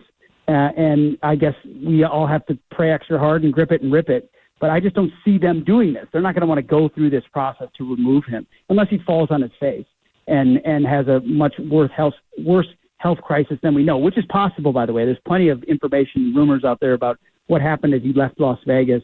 Was he in much more serious condition than we thought? Yeah, so it was scary, wasn't it? When he went up those steps, it looked like he could barely make it, and they had to load him into the car when he got to Delaware. Yep. Yep. I mean, that's as bad as it gets. So I'm open to the idea of the 25th, and it should have been invoked a long time ago. I don't. If we want Donald Trump to be president, we need a change of trajectory in this country. We need to pray that something doesn't go extremely awry, like you're talking about a Cuban Missile Crisis. I just don't think the 25th helps us right now, helps the country right now. You get a radical leftist who then gets to make the case to the people for 4 more years. Well, Pete, we always enjoy our conversations. We'll see you again next Wednesday if the schedules allow. You got it, Brian. Thank you. All right, bye-bye. 50 minutes now past the hour of 4 o'clock. Hey, it's Dan Mandis, and I am so glad that California Closets has fixed my closet catastrophe. After exact measuring and planning, they came over and got to work. Yeah, once it was all plotted out on their 3D CAD system, the pieces are measured, cut, and precisely installed into my space. It was clean, fast, and professional, and above all, my new closets look and function great. Now, this was my dormer, and now this is my new dormer thanks to California Closets. Look at all of this added space for shirts and shoes, you name it, and it is cut so precisely, simply amazing. And my old closet that has now been reborn as the ultimate in style and functionability, making the best use of the space that I had. They can work on just about anything: bedrooms, garages, home offices, closets, pantries, and so much more. Find them online, CaliforniaClosets.com, and see what they can do for you. You can schedule a free design consultation. Mention my name, CaliforniaClosets.com.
The Israeli Prime Minister thanking the U.S. for its support today in his speech before Congress. Kamala Harris skipping the Prime Minister's speech to campaign in Indiana, and some Senate Republicans distancing themselves from other GOP comments regarding the Vice President.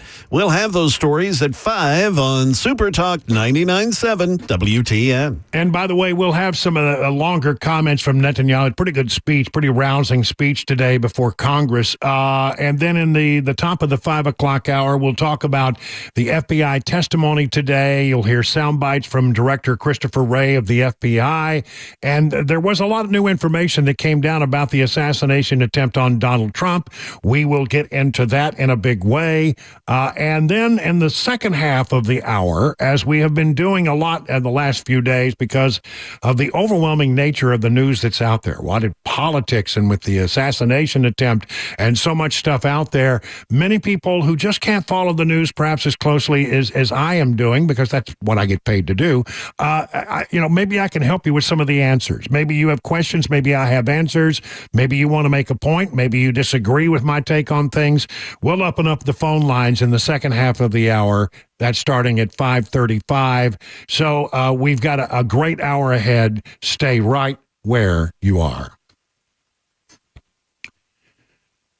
You know, there are no pills or spinal creams that can solve the aching back that you have. If you have a back that hurts, it's likely the result of pressure on your nerves, and the pills and the spinal cream, they just can't do anything about that. But you do have a couple of choices. One of them, well, it's not great, surgery, going under the knife.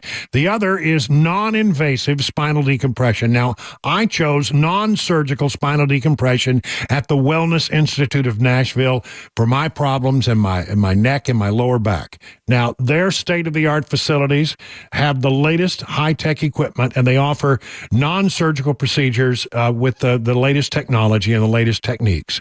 Getting better is so important, so Dr. Kevin Mitchell and Dr. Ashley are offering half-off spinal decompression treatments and half-off the KT knee machine, which is like spinal decompression for the knee.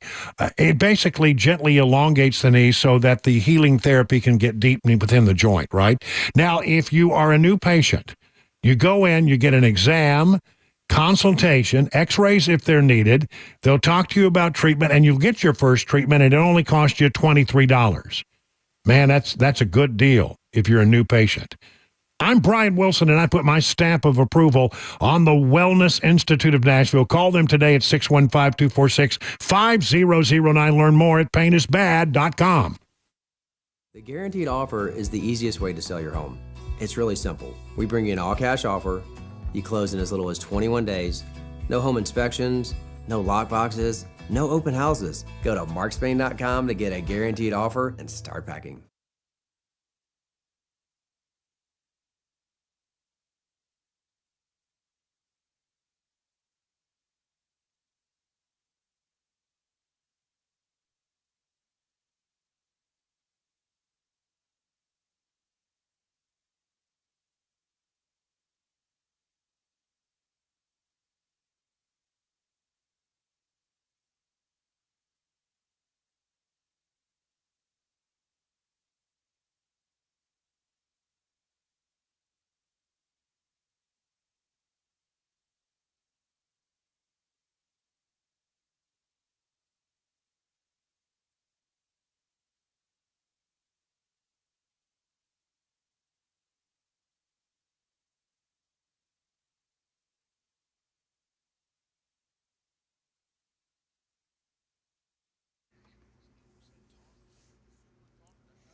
Good afternoon. It's 5 p.m. I'm Jay Harper with your top stories. Mostly cloudy. It's been that way all day. 83 degrees. A full forecast and the traffic report are coming up. In a speech to a joint meeting of the House and Senate, which was boycotted by some, Israeli Prime Minister Benjamin Netanyahu thanking American lawmakers for their support of his country's fight against Hamas. ABC's Stephen Portnoy reports. Benjamin Netanyahu vowed he will not rest until all Israeli hostages are returned. He told U.S. lawmakers monsters entered his country last October 7th. They raped women. They beheaded men. They burnt babies alive. And Netanyahu had this message for Americans in the streets. These protesters, stand with them. They should be ashamed of themselves. Despite the absence of key Democrats, nearly all members of Congress who attended the speech gave Netanyahu a standing ovation. Vice President Kamala Harris, now the presumptive Democratic presidential nominee on the campaign trail. She was in Wisconsin yesterday. Today she's been in Indiana. Her campaign is expressing optimism about its path to the presidency this week.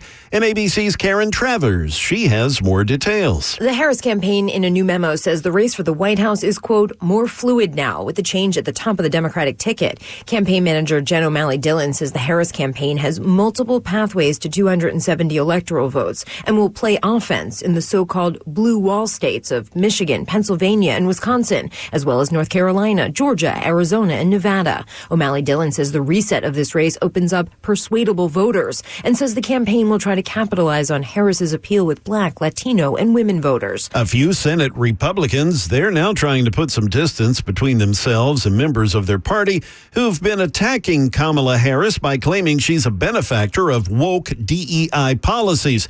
Senator Josh Hawley telling reporters today that he judges Harris's job performance, which he views as, quote, awful. My view is that she has been a lousy vice president. That doesn't have anything to do with why she was hired or what her ethnic background is.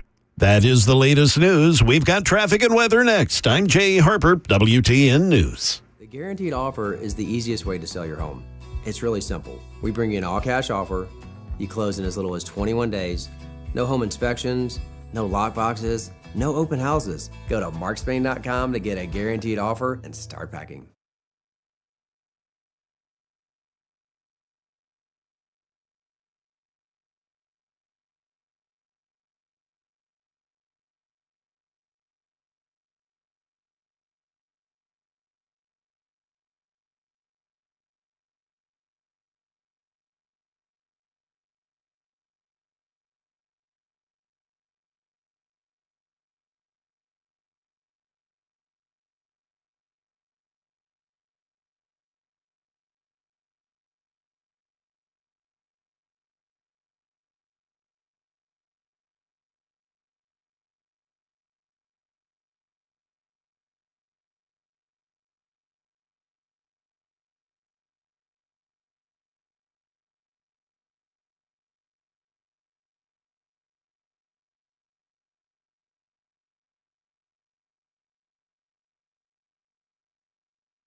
Good afternoon, 6 minutes past the hour, 5 o'clock. Brian Wilson in the chair. And, man, we got a lot of stuff shaking today. It was a busy news day, as they all have been for a while now.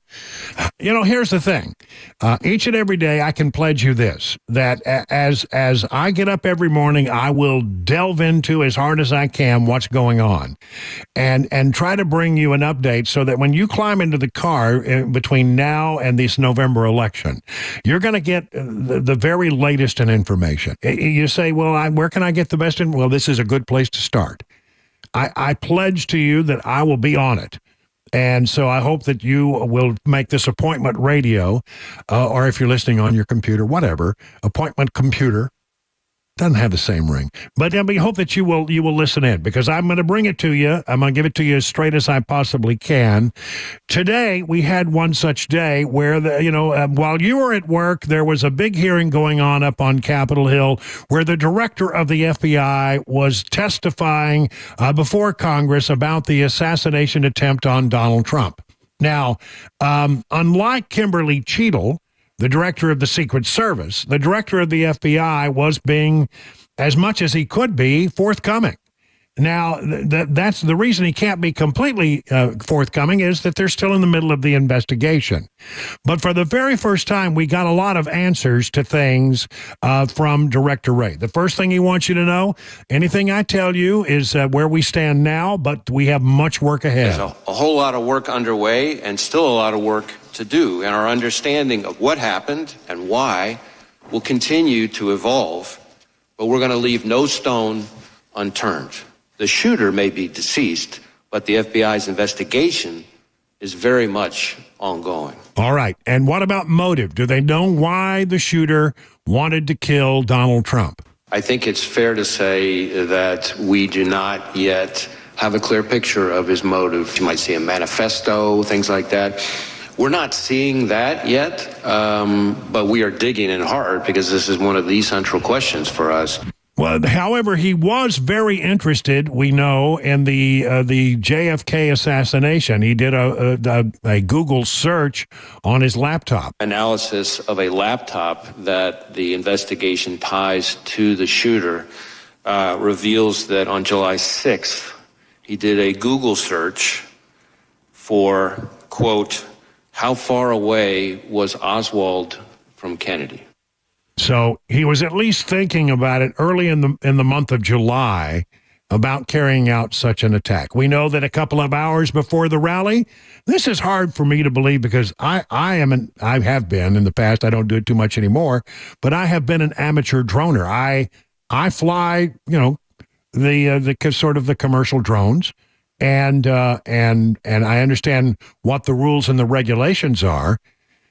And I can't imagine trying to take a drone to a security event like that and flying the drone, but he did so just a couple of hours before the rally. Around 3:50 p.m., 4 o'clock in that window, on the day of the shooting, that the shooter was flying the drone around the area, not over the stage and that part of the area itself, but I would say about 200 yards, give or take, away. And they were able to look at the geocaching data that's on the drone. He streamed the video signal, and the modern drones can do this very easily, to a viewing device that he could see, but did not record it. So he was just looking, scoping out the area from the vantage point of looking toward the stage from about 200 yards out.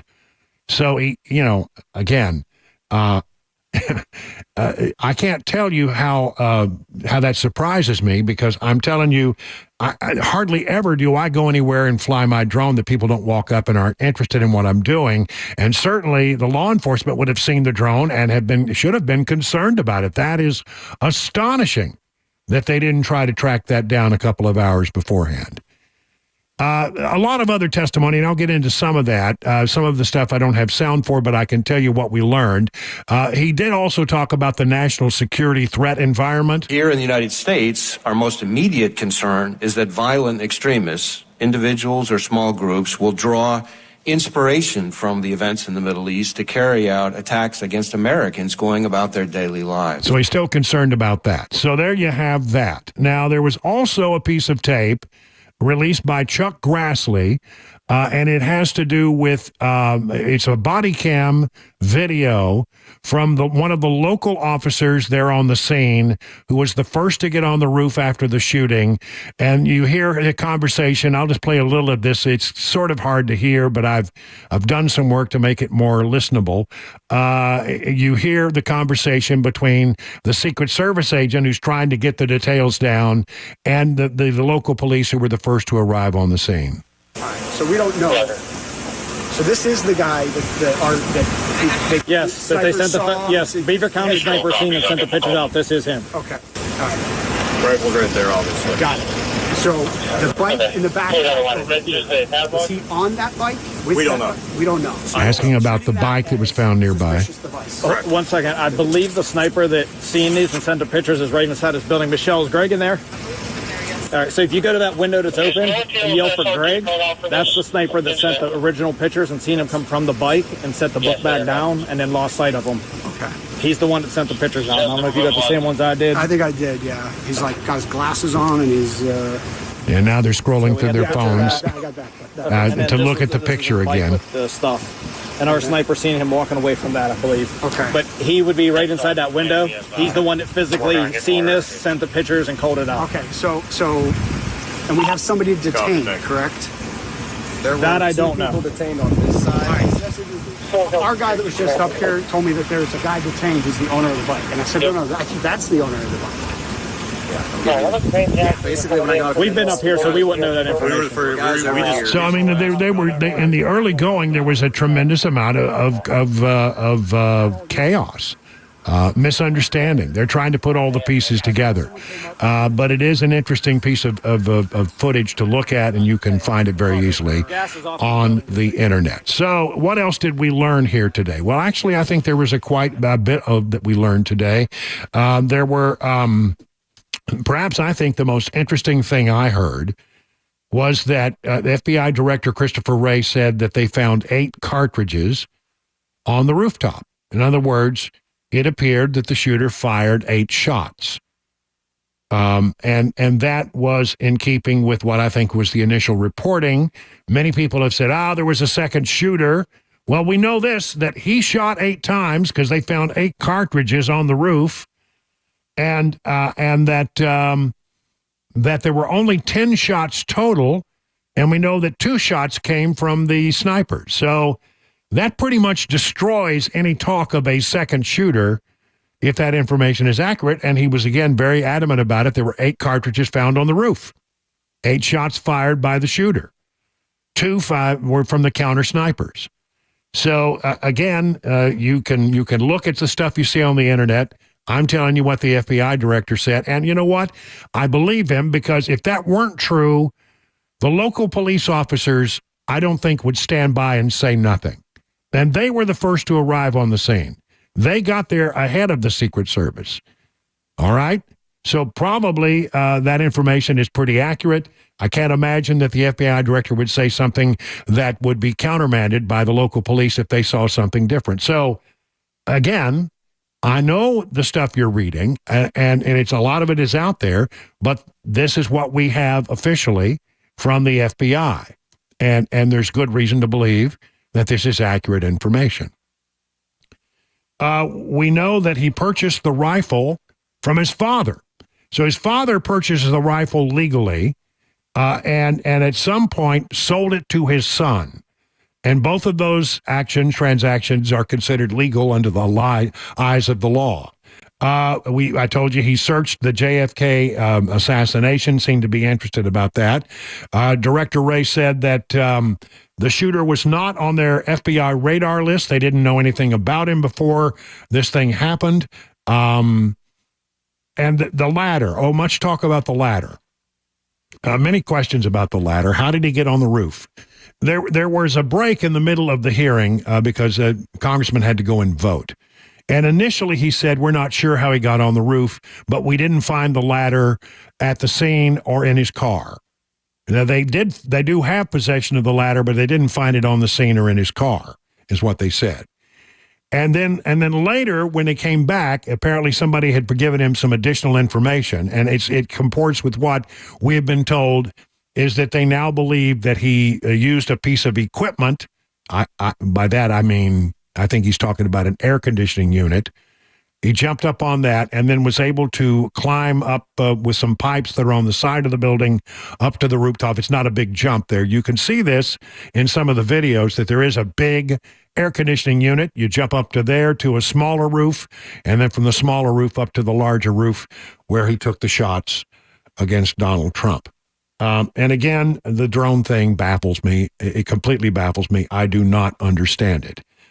So, this is what I would say is the takeaway from all of this, that, they don't have all the answers.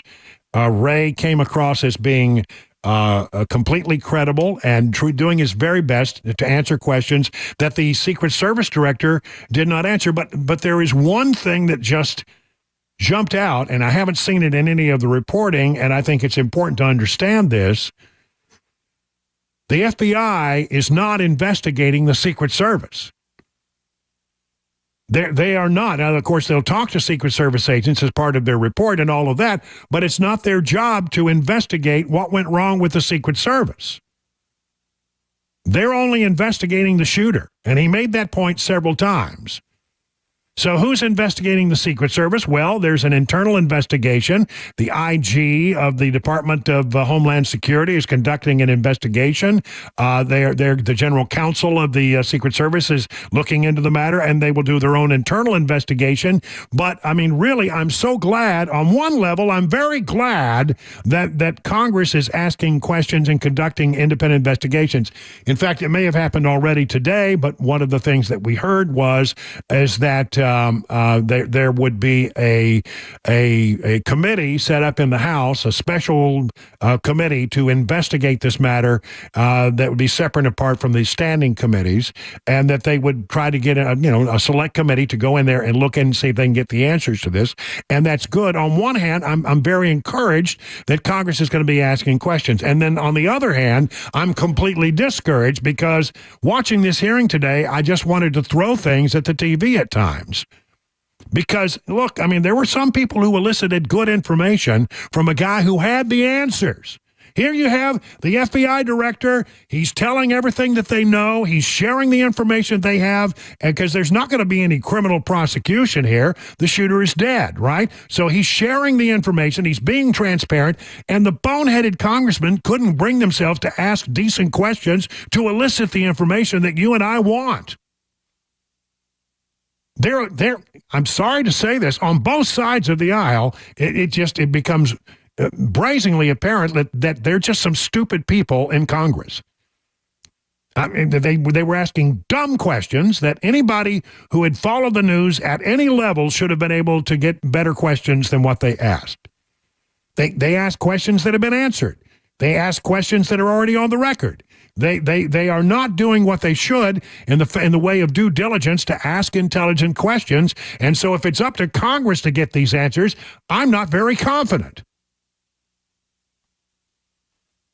I hope that they take some smart people. There are some smart people on Capitol Hill.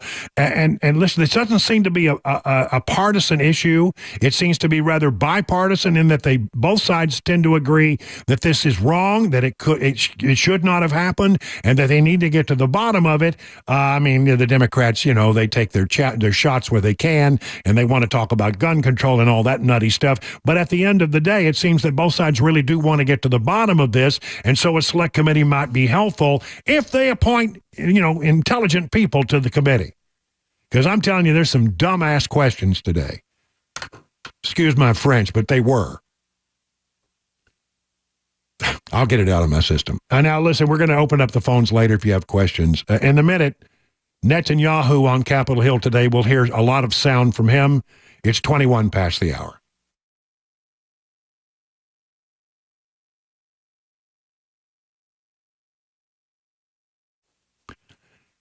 Are your retirement assets structured to minimize taxes? Might be hard to believe, but many hardworking Americans just like you could be overpaying on taxes in retirement.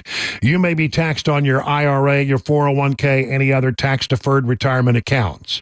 Beacon Capital Management is here to give you peace of mind. With the threat of massive tax increases just around the corner, your nest egg could be in trouble unless you take advantage of defensive tax-saving strategies now. Defend your hard-earned retirement savings by scheduling a free retirement tax reduction analysis today. There is no cost, no pressure, no obligation. If you've saved more than $250,000 for retirement, don't wait any longer. Schedule your free retirement tax reduction analysis from Beacon. Just call this number, 615-488-9303, or visit askbeaconnow.com. The guaranteed offer is the easiest way to sell your home. It's really simple. We bring you an all-cash offer. You close in as little as 21 days. No home inspections, no lockboxes, no open houses. Go to markspain.com to get a guaranteed offer and start packing.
Donald Trump and Kamala Harris both out campaigning today, and a shooting incident in Portland, Tennessee ends across the Kentucky border. We'll have those stories at 5:30 on Super Talk 99.7 WTN. Well, Benjamin Netanyahu was in Washington today, and he gave his big address to a meeting of Congress. And the Netanyahu, he didn't pull any punches. I mean, first of all, he spent a lot of time, thanking people for their support. And by the way, the room was packed. The chambers were packed. A lot of Democrats chose to sit it out. Key Democrats were there. The leadership was there, etc. Behind Netanyahu, sitting next to the Speaker of the House, was Ben Cardin, who? Senator from Maryland.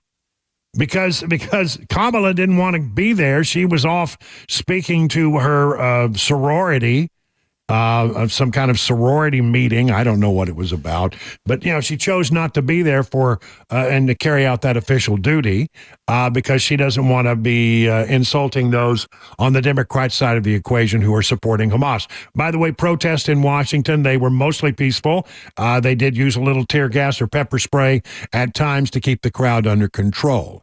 Netanyahu talked about, first of all, well, let's just let him have him say here. Excuse me, let's try this one more time. I want to make sure you get it all. Here's Benjamin Netanyahu from earlier today. We recently learned from the National Security Director, U.S. Director of National Intelligence, that Iran is funding and promoting anti-Israel protests in America. They want to disrupt America. So these protesters burn American flags even on the 4th of July. And I wish to salute the fraternity brothers at the University of North Carolina who protected the American flag against these anti-Israel protesters.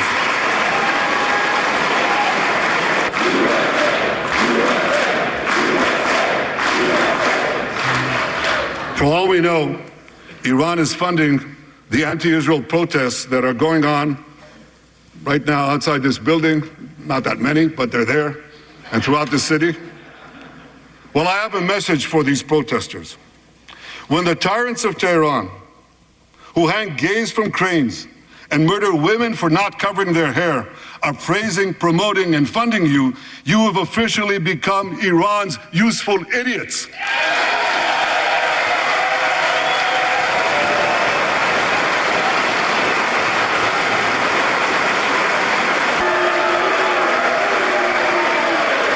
Some of these protesters, it's amazing.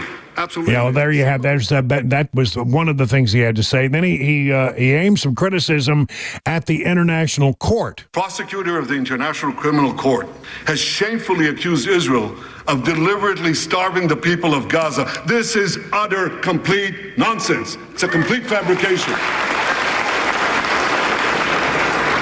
Israel has enabled more than 40,000 aid trucks to enter Gaza. That's 500,000 tons of food. And that's more than 3,000 calories for every man, woman, and child in Gaza. If there are Palestinians in Gaza who aren't getting enough food, it's not because Israel is blocking it, it's because Hamas is stealing it.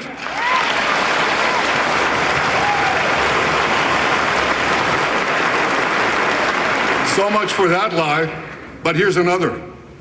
The ICC prosecutor accuses Israel of deliberately targeting civilians.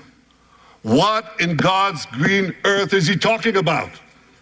The IDF has dropped millions of flyers, sent millions of text messages, made hundreds of thousands of phone calls to get Palestinian civilians out of harm's way.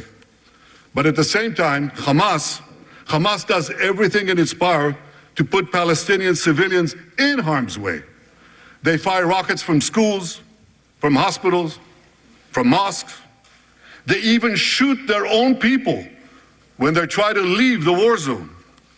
A senior Hamas official, Fatri Hamad, boasted, listen to this, he boasted that Palestinian women and children excel at being human shields. His words, excel at being human shields.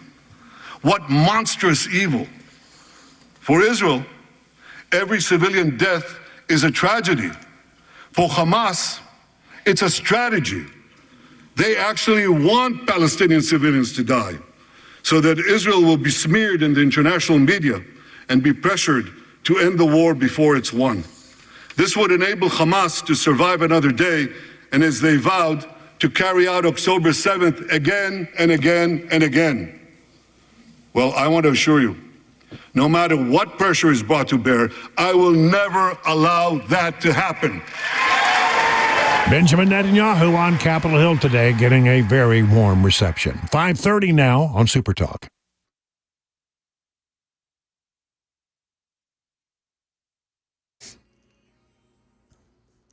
Good afternoon, it's 5:30, and I'm Jay Harper with your top stories. Clouds and 83 degrees on Music Row, a traffic report, and a weather forecast are coming up. Former President Donald Trump holding a campaign rally in Charlotte, North Carolina today. Before the event, the ABC News folks spoke to Trump supporters at the venue, where one woman says it doesn't matter who the Democratic nominee is, Biden or Harris. Amy Smith tells us Trump's going to beat them no matter what. I think Harris talks in circles. I think she hasn't done for our country what she should have done down at the border. And if people really pay attention to that, I think they're going to do the right thing and vote for Trump. Vice President Harris, she's back out on the campaign trail as well. She was in Indianapolis today giving the keynote address to the Zeta Phi Beta sorority. ABC's Karen Travers has the latest. Vice President Harris speaking to a fired-up crowd made up of members of one of the nation's largest historically black sororities, part of the launch of her presidential campaign and a chance for her to pitch her message to a critical demographic for Democrats, black women. We share a vision for the future of our nation, a future where every person has the opportunity not just to get by, but to get ahead. Back here in Middle Tennessee, Fox 17 reports the Portland, Tennessee Police Department. They report that one person was shot in the face, and the suspected shooter of that person is now dead following an incident in front of the Portland Planet Fitness. When police arrived to the shopping center, they found a male with a gunshot wound to his face. He was taken to Skyline Medical Center. The suspect left the area. Police later identified the suspect as Colton James Lynch. And across the border in Kentucky, the Allen County Sheriff's Office reported they believe that they located Lynch and they found him dead inside his vehicle with an apparent self-inflicted gunshot wound. This is a developing story. No other information released at this time. That is the latest news. Traffic and weather are next. I'm Jay Harper, WTN News.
You know, buying a diamond, if you're not properly educated, can be difficult. If you're not careful, you can overpay, and you can overpay big time.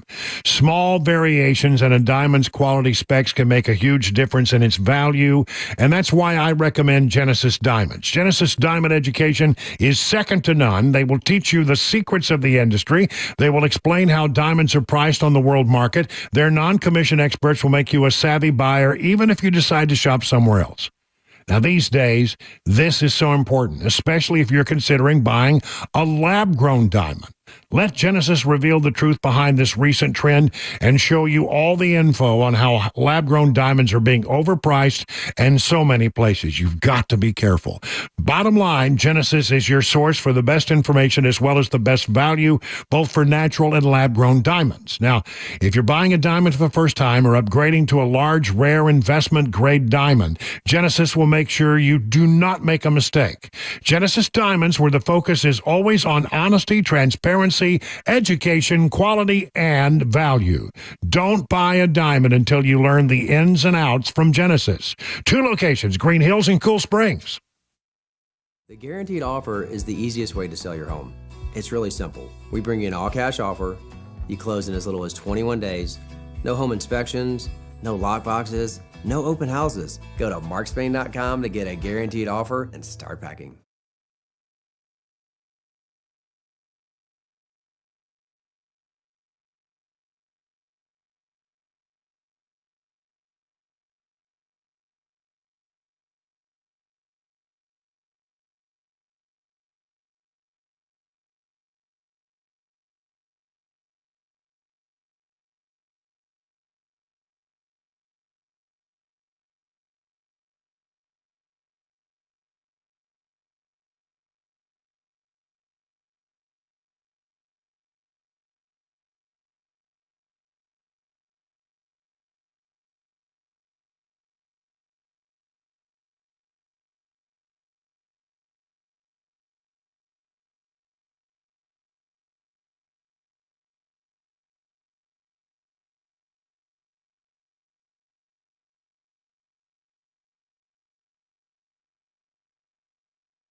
It's 38 minutes past the hour of 5 o'clock. Hey, good afternoon. Hope you're getting home safely in the drive. We're trying to get you some information. Now, look, I just want to open up the phones line now at 615-737-9986. And the reason why, over the last, 10, 15 days, gosh, there's been so much that's been going on. It's been the most unbelievable series of news cycles that I've seen in my career. And there's, because I know a lot of people can't watch every minute like I do.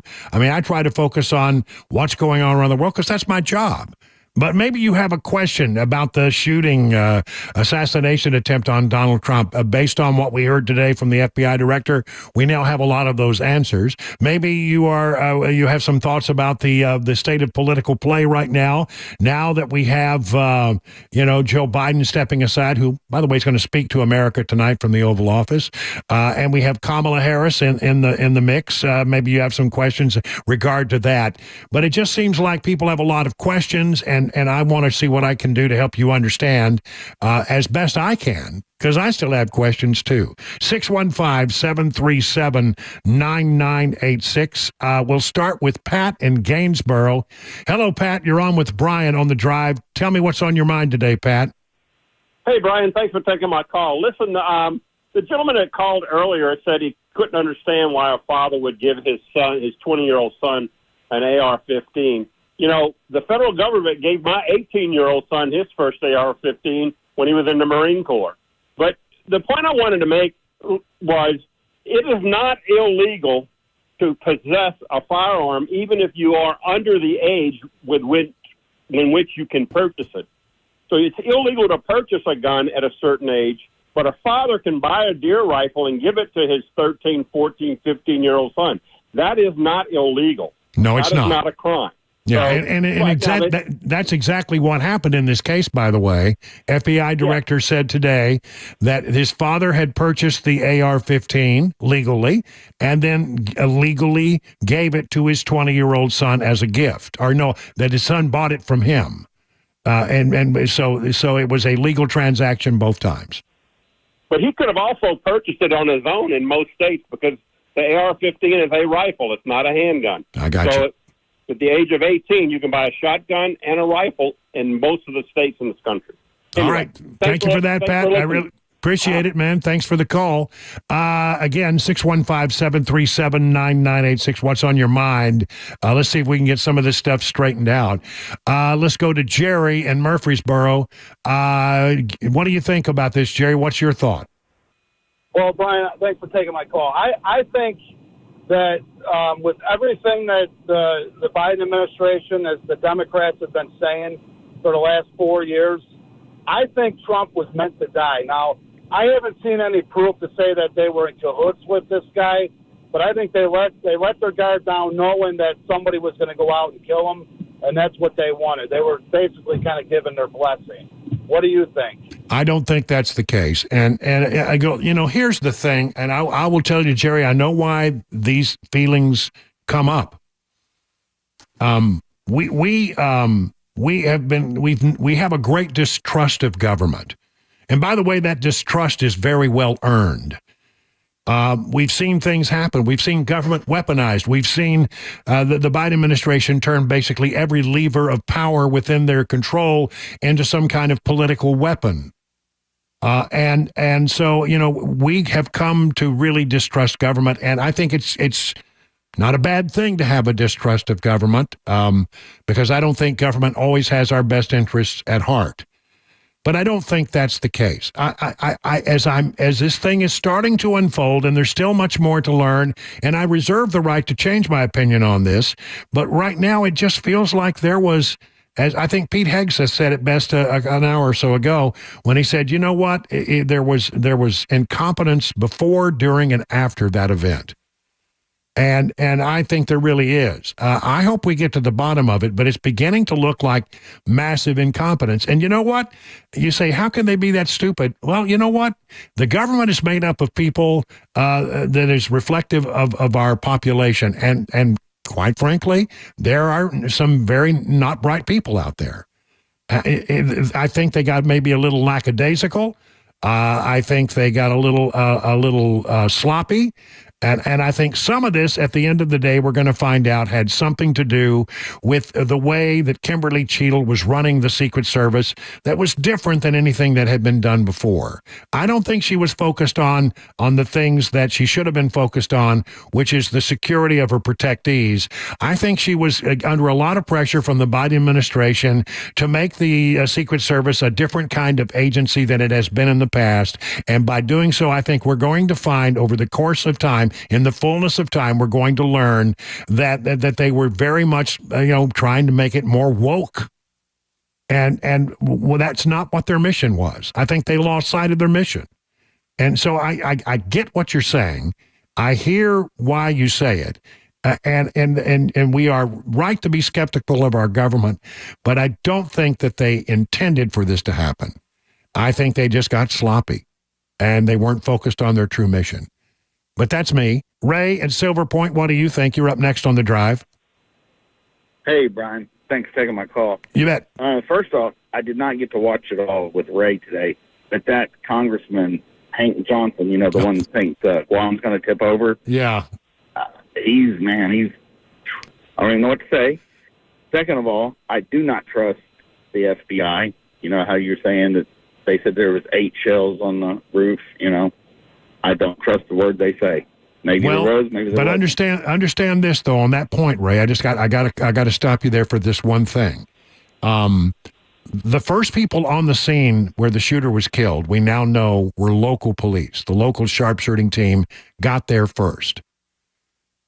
If the FBI director comes out and says there were 8 shells on the roof, and that's not accurate information, I do have some confidence that local police would say, well, wait, that's not what we saw. They've been very open and willing to tell their side of the story, and I just don't think that the local police would let that stand. Besides, there are eyewitnesses who say that they saw the shots, and all the shots came from the shooter. So I don't believe there was a second shooter, and I think the evidence is becoming pretty solid on that point. And my last point, real quick, I did get to watch some of Netanyahu's speech today. and the disgraceful Rashida Tlaib holding up a sign saying war criminal. I wish he would have called her out directly and pointed her out there. Did you see that sign? Yeah, I did see that, and it was an embarrassing moment for this country. It certainly is. Hey, Ray, thanks for the call. Sharon in Fayetteville, you're up next on the drive. What's on your mind? Thank you, my dear. Oh boy, do I have something on my mind. Okay. I'm watching the Trump speech in North Carolina, and below him is the ticker tape like words explaining what's going on. And in big letters, you know what it said? No. Stump. S-T-U-M-P. Stump speech in North Carolina at Raleigh. It was up there for about 5 minutes. It was missing the R, and S is not next door to T on a keyboard. Someone did that purposely. All right, well, you do know what a stump speech is, right? No, I know what a log stump is. No, a stump speech it's just a term used for a political speech given out, and they say, hey, he was on the stump. He was out giving a stump speech. That's just a description of the kind of speech. It's a slang word, but it's not it doesn't have a negative connotation. Well, I'm sorry, I have never heard that before, but now, being so close to his name, Trump, tell me, do you think that was appropriate? No, I don't think it's not at all. It's a stump speech. It's a common use in political parlance. Yeah, he was out on the stump. He gave a stump speech. I don't know. I think it comes from the days when politicians used to get up on stumps to give their speeches so that they could be heard by a crowd when they didn't have amplifiers. I think that's where it comes from. I'm 77 years old. May I ask you a question, please? Yeah, real quick. The gal that, I forget her name, it begins with the C, that resigned, from Secret Service. Cheadle, yes. Did she leave the Secret Service or just resign from her position? She's been replaced by the deputy director. I haven't heard of the exact day of her departure, but essentially the department is now being run by the deputy director, and a new Secret Service director will be named by the president. But will she still be working for the Secret Service? No, she's out. Oh, she's out for good. Yep. Good. All right. Thank you, Sharon. Ron in Tullahoma, you're up next on the drive. What do you say, Ron? Well, buddy, I tell you what, everybody knows that they've done everything to stop Trump. They've done everything, took and convicted him. Everybody knows the whole story. They've done everything. The only way that they can stop Trump and leave Biden in, I'm not agree with the other guy. I really believe it was a forward plot. I really believe that it may not all come out, but I think it will. But it may not. But it was a forward plot, bad shot, and because everybody had so much time to take his shooter out. The snipers had their guns on him. People there so many minutes, it was allowed to happen. And, that's my opinion. And I know it's the opinion of a bunch of others, and that's just the way I feel. Well, okay, Ron, you're entitled to your opinion. Michael in Spring Hill, you're next on the drive. What do you say? Hey, Brian, thanks for taking my call. K.T. McFarland was on Newsmax saying it's entirely possible that Biden could announce his resignation tonight. What are your thoughts on that? Well, you'll need to stay tuned. We're going to carry that speech. I don't think it's in the offing. I mean, if you can believe Karine Jean-Pierre, she apparently had some inside knowledge of what the speech was about, and she did not suggest that was going to happen. She was asked about it in various ways, and I just don't think that's in the offing. I mean, if it is, it'll be another one of those surprises. I think Biden can't walk away. I don't think his ego will let him walk away. It was hard enough for him to step away as the nominee. I don't think that he believes he should step away as the president. And it doesn't seem that the vice president and the cabinet are willing to invoke the 25th Amendment. So I don't think that's in the offing, but we'll know in a little bit more than an hour and 10 minutes or so from now. Great line of questioning and a great line of conversation. I really appreciate, you coming on and talking about these things. Again, I think we can lay to rest, at least for now, this idea of a second shooter. I just don't think the evidence backs that up. And you can have your theory, but it's hard to go against the evidence that is now becoming around and being verified in this investigation. 51 minutes now past the hour of 5 o'clock.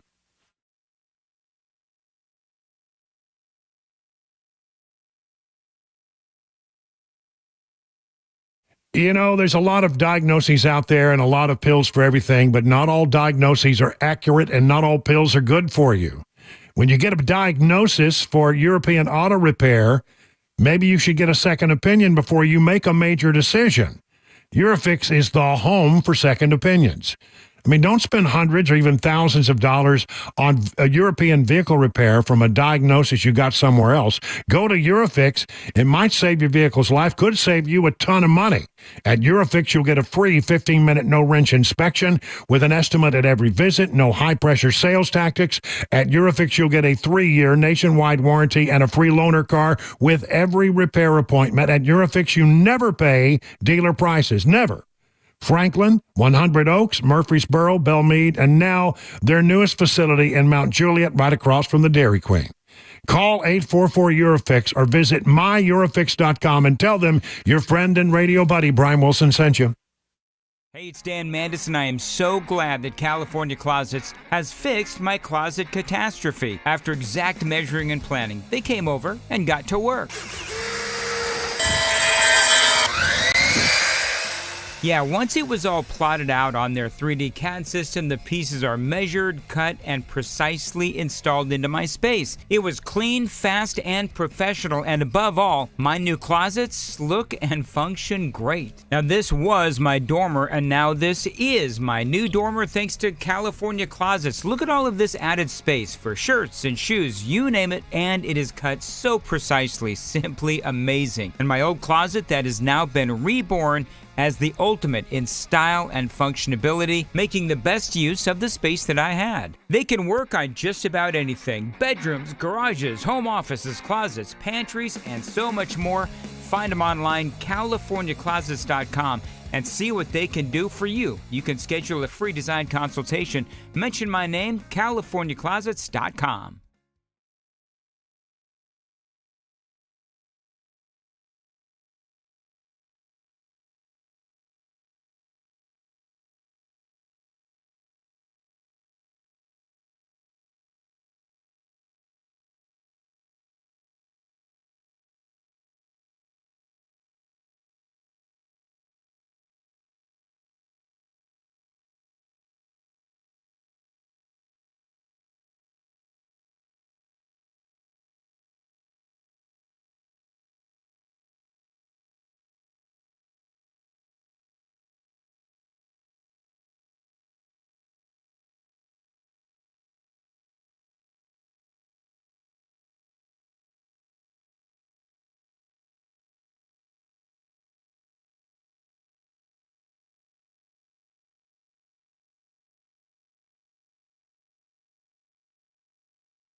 All right, so you need something for your house. You need some furniture. Maybe you got an appliance you need to replace, a refrigerator, a range, a stove, a dishwasher, whatever it is you might need. You really should look at DT McCall's. Now, look, at DT McCall's, 5 convenient locations, so there's one not far from you. They've been around in Middle Tennessee for more than 100 years as a family-owned business. Isn't that the kind of the business you want to do business with? I mean, you can do business with a big box store, but they're not going to deal honestly with you about things like delivery and setup and haul away. You know the games they play. I've talked about it long enough. They're not going to have that at DT McCall's. They're just going to give you a good price. It's an honest price, and that's it. Period. End of statement. So if you need furniture, appliances, you need maybe a mower, you need something for your yard, some of the power tools, safes, whatever you need. I mean, if you can think of it, I'm pretty sure the folks at DT McCall's have got what you need.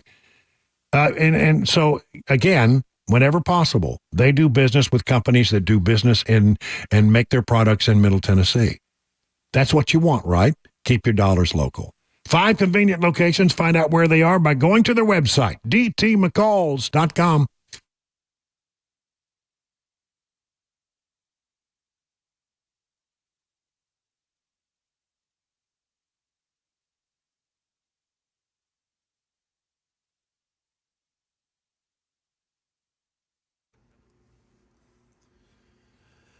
Good evening. It is 1 minute past 6 p.m., and I'm Jay Harper with your top stories. Mostly cloudy, 83 degrees. Another traffic report and the latest weather forecast are on the way.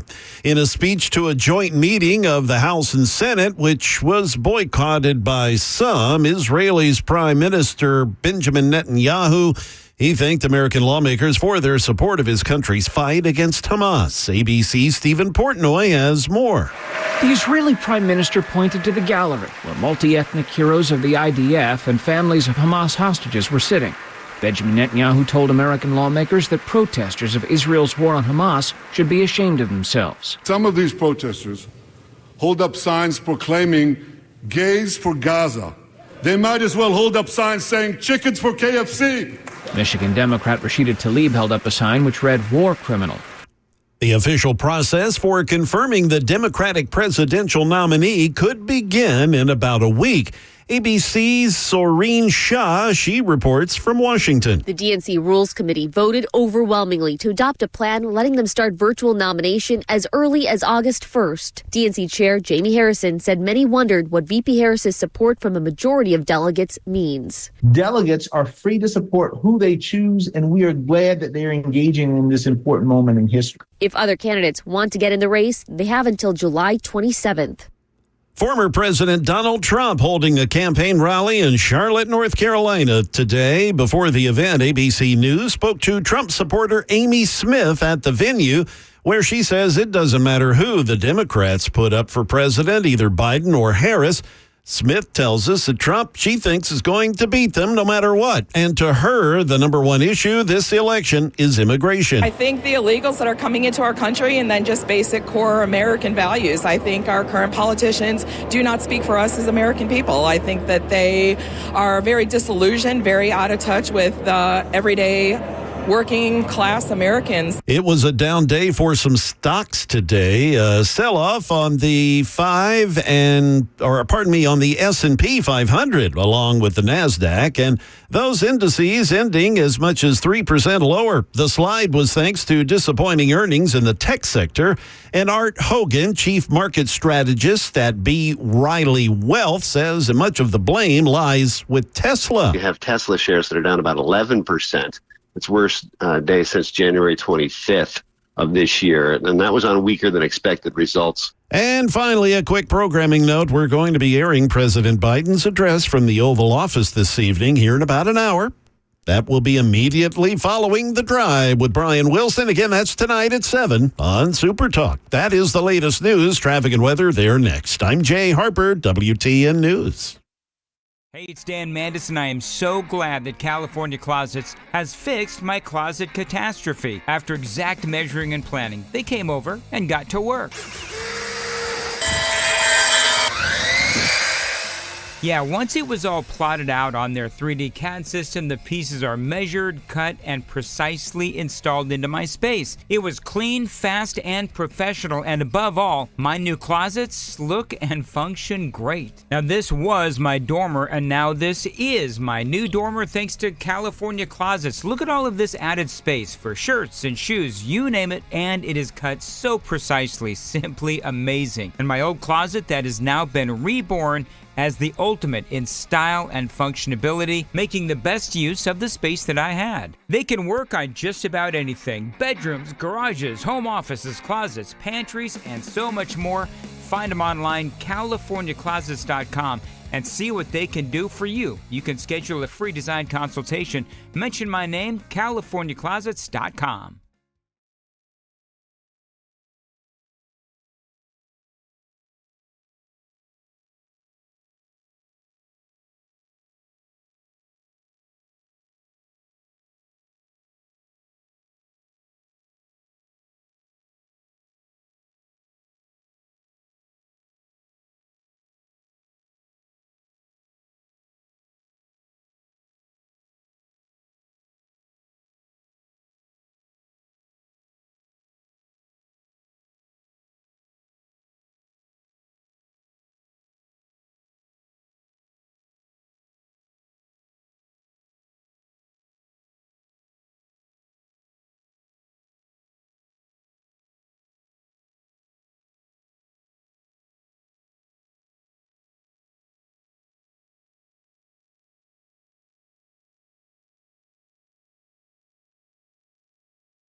It is 8 minutes now past the hour of 6 o'clock on Super Talk 99.7. I am Brian Wilson, your friend and radio buddy. Good evening. A lot going on. We are about 52 minutes away from hearing an Oval Office address from the President of the United States. We will be carrying that live at 7 o'clock. What's up with that? We'll try to get into that in the next few minutes. There's so much going on. Let's talk about politics for the next few minutes. Right now, former President Trump is out on the campaign trail giving a stump speech. that woman was just precious the last hour. Apparently, Fox News put something about a stump speech, and she thought that was an insult. And apparently, she had not ever heard the term. He gave a stump speech. He's out on the stump. And I informed her, and I double-checked to make sure I was right about this. I am right. It is a speech that in the old days, the politicians would actually climb up on a stump so they could speak to a crowd and be heard.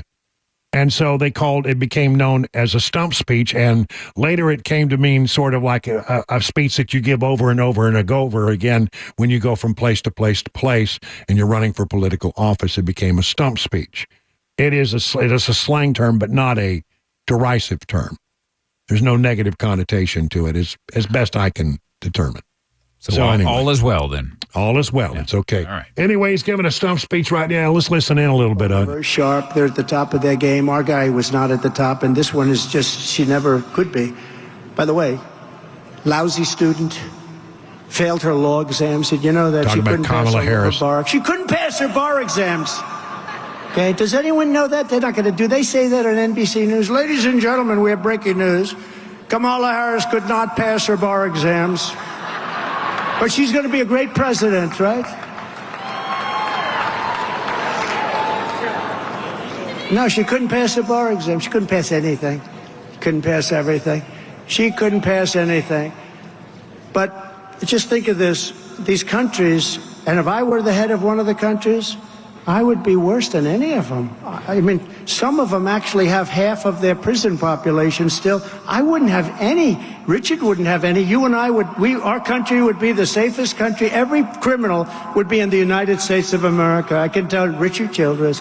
Every criminal would already be here. Every jail would be empty. Every mental institution, insane asylum would be empty. They'd all be in the United States. And that's what, in a short period of time, that's what's going to happen. We're going to have all of their criminals. The only thing good about them is they make our criminals look like very nice people by comparison. These are serious criminals. These are rough killers. But under Border Czar Harris, can you believe it? Our communities are being ravaged by migrant crime. I call it migrant crime. I used to call it Biden migrant crime, but now I'll probably change it to Harris or Kamala. You know, it took him about, 4 years to pronounce her name right, and then she did an overthrow. That was a very undemocratic move, wasn't it? Earlier this year, a 15-year-old girl in Massachusetts was raped by a migrant who Biden and Harris flew into the United States against all orders. In upstate New York 2 months ago, another 15-year-old girl was attacked by an illegal alien that just walked into our country, assaulted with a metal pipe. Well, it's a very typical speech for the former president. He is he's sticking to the teleprompter about half of the time, and about half the time he's riffing. And you know, I give you one thing. I was always taught when I was learning about public speeches and how to give them that what you do is you don't ever go more than about 15 or 20 minutes. Because, you know, you tend to lose people's attention after that. But, I mean, he gives you a good 2 hours. When he's out there on the campaign trail, when he's out there on the stump, he gives you 2 hours. I mean, you got to come loaded for, with water and sustenance. And, you know, it's like a picnic on the ground, man. They're going to be there for a while. So there you go. He is continuing to speak. Now, on the political front, of course, you know, the Democrats have been energized somewhat by Kamala Harris. I mean, as I said yesterday, I think they were like, oh, thank goodness, it's not going to be Biden. Oh, we'll take Kamala. We'll just, that'll be so much better. Anything would be better than Biden. We'll take Kamala Harris. And I think they're going to regret that over time. I do. I really believe that. Because, I mean, look, the woman's record is replete with examples of how she's just, number one, incredibly radically leftist. She is about as far left as you can get. Far more left than, let's say, Joe Biden was. Joe Biden was a leftist, but not as far left as this woman. There's no doubt about that. So, I think as we go back, well, look, I mean, there's just the internet is just replete with all kinds of clips. And we're going to be playing those clips in the days ahead. Like if, one of the things the Democrats need to do very badly is they need to get 18 to 24-year-olds to come back into the fold because they seem to be leaning toward Donald Trump in a big way. Do you think this is going to help? Kamala Harris. Remember, age is more than a chronological fact. What else do we know about this population, 18 through 24? They are stupid. That is why we put them in dormitories, and they have a resident assistant. They make really bad decisions. All right. I mean, I guess I just think that they're going to find all kinds of things like it. Here's Kamala on Ellen back in the day when Ellen was still on the air. If you had to be stuck in an elevator with either President Trump, Mike Pence, or Jeff Sessions, who would it be? Does one of us have to come out alive?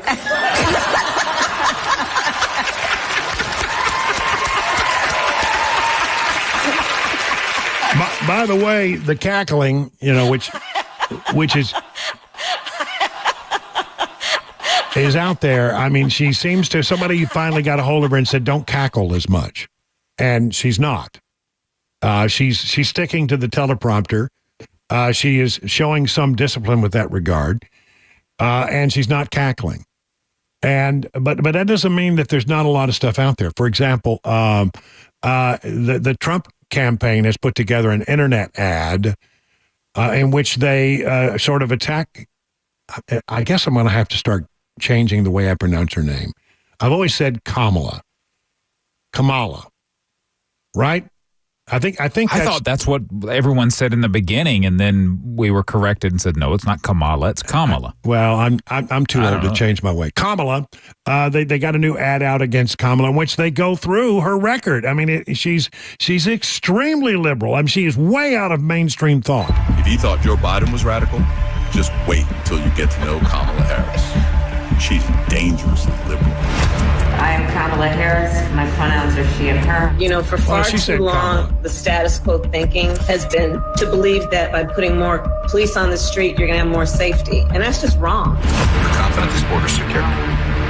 We have a secure border. We're not going to treat people who are undocumented across the border as criminals. That's correct. People who are convicted in prison, like the Boston Marathon bomber, on death row, they should be able to vote. I think we should have that conversation. Abolish ICE. Yeah. Is that a position that you agree with? Listen, I think there's no question that we've got to critically re-examine ICE, and we need to probably think about starting from scratch. Alexandria Ocasio-Cortez is new darling of the party. She 60 Minutes this weekend proudly calling herself a radical, and she's promoting policies like saying that every single carbon emission in the country, every car, should be eliminated within the next 11 years, everything from a 70 to 80% tax rate. Do you agree that she could possibly, in this ideology of the socialist left, could splinter your party? No.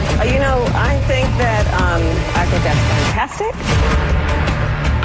There you go. She's a big fan of AOC, and we won't forget about the cackle. We won't.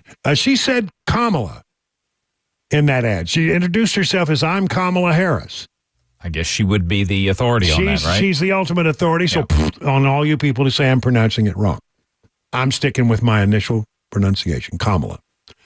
Okay, so there is all of that. Then let's see what else.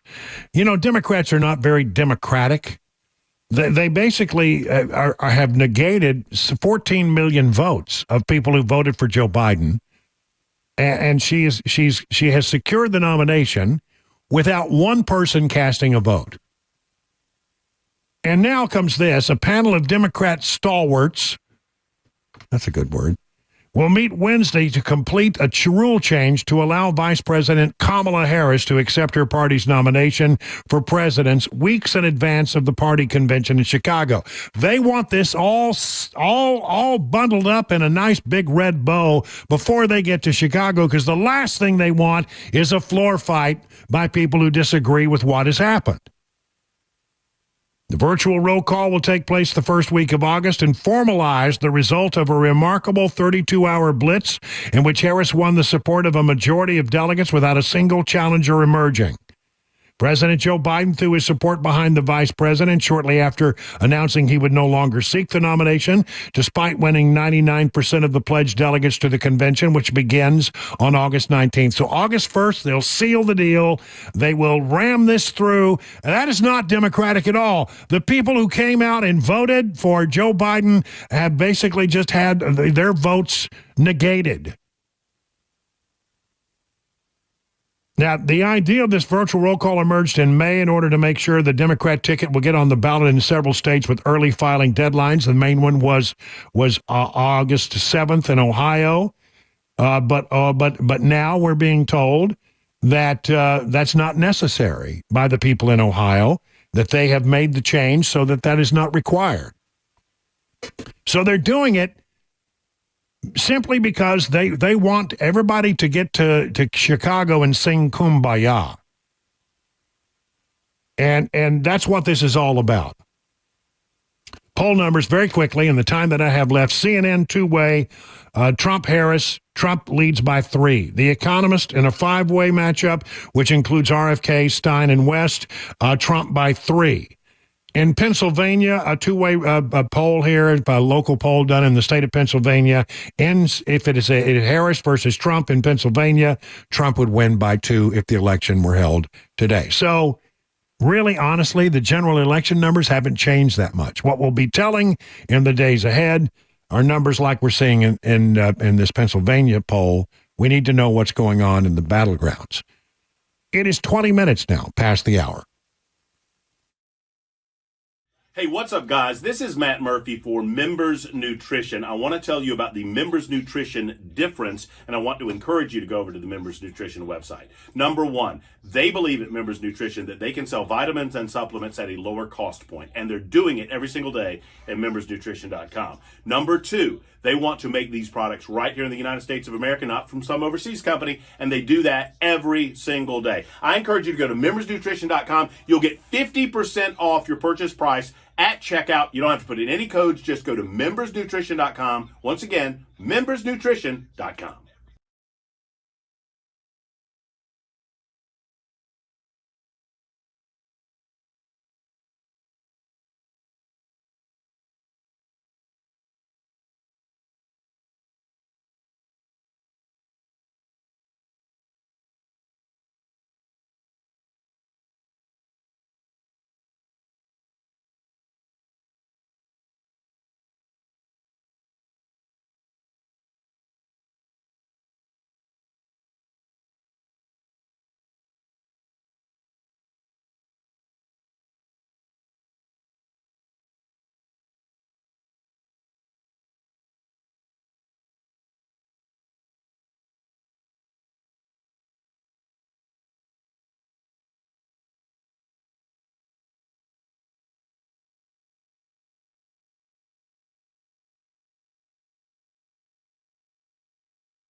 New information discovered about the man arrested in the hit-and-run death of a Nashville restaurant owner. And we'll have today's closing money news. That's coming up at 6:30 on Super Talk 99.7 WTN. It's 25 minutes now past the hour. Look, in about 35 minutes or so, we will have an Oval Office address from the president. And we had, we opened up the phones earlier. Some person called in and said, "Do you think he's going to step down as president?" And I don't get that impression. Who knows? I mean, we've been surprised before in recent days, haven't we? And so it doesn't feel that way. This was a major topic of discussion, of course, today. At the White House briefing, the first briefing we've had in some time, Karine Jean-Pierre was asked about the decision to step aside and what we're going to hear tonight, et cetera. It went a little like this. The decision that he made on Sunday was about putting country first, was about his party, and was about the American people. Again, I would refer you to what he's going to say tonight. He will lay that out, speak for himself. I mean, you read the president's statement where he said that it's in the country's best interest for him to step aside. Why is it in the country's best interest for him to step aside? Does it have to do with his health, or it does not have to do? They have nothing to do with his health. Again, the president's going to speak to this directly to the American people tonight in prime time. I promise you, he will speak to this directly to all of you tonight. But in his letter, he talked about the country, he talked about the party, he talked about the moment that we're in right now. It is not about his health. I can say no, that's not the reason, but hear him out tonight. And the president denied for weeks, and you denied for weeks, that he was even thinking of stepping aside. What changed from all those days that he had that message to Sunday? So look, he's going to address this as well this evening. Let him speak for himself. But here's what I will say. And I think we gave a little bit of a TikTok to all of you. He met with a small group of advisors on Saturday evening, and with his family, and was thinking through how to move forward. Sunday afternoon, he made that decision.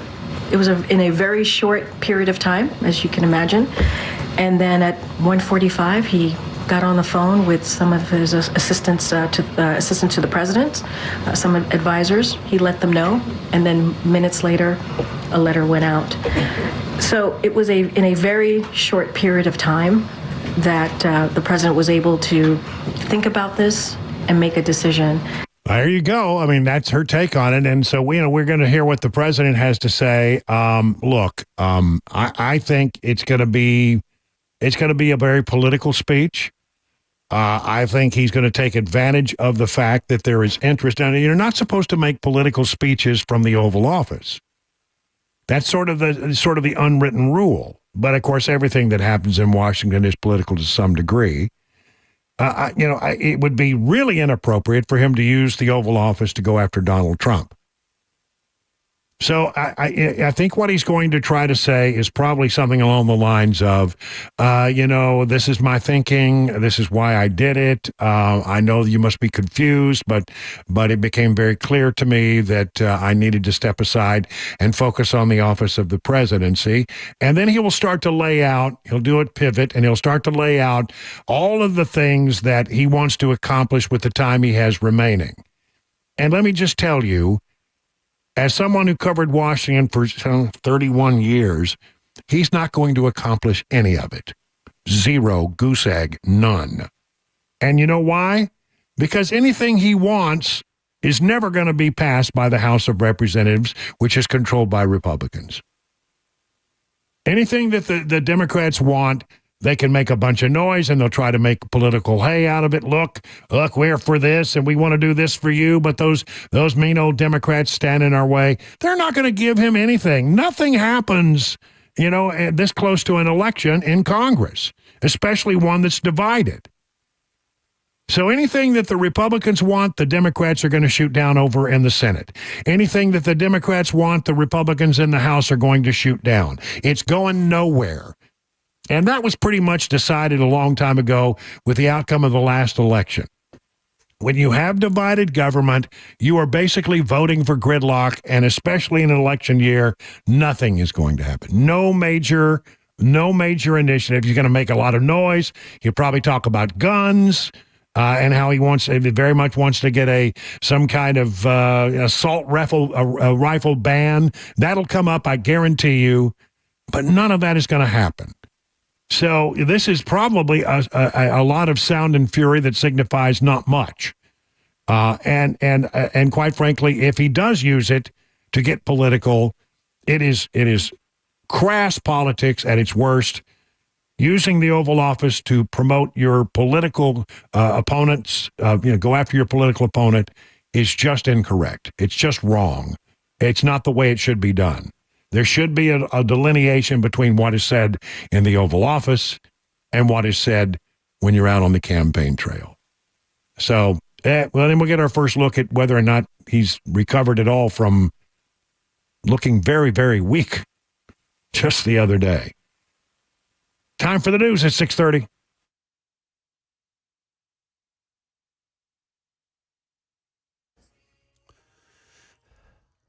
Good evening. It is 6:30. I'm Jay Harper with your top stories. Mostly cloudy. We are down to 81 degrees. A full forecast and traffic are on the way. Fox 17 reporting that the man charged with criminal homicide in the deadly Smoking Thighs crash is in Tennessee illegally.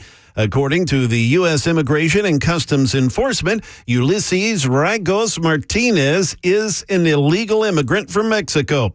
The 24-year-old is accused of a hit-and-run crash that claimed the life of Matthew Carney, the owner of Smokin' Thighs restaurant. Fox 17 News has also confirmed that Ragos Martinez has a criminal history.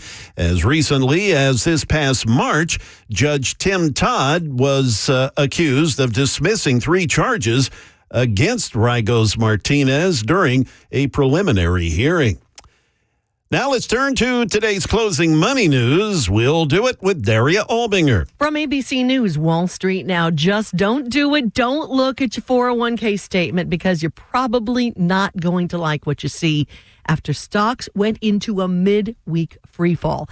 The Dow plunged 504 points. The S&P dropped 129, and the NASDAQ got hammered, falling 655 points.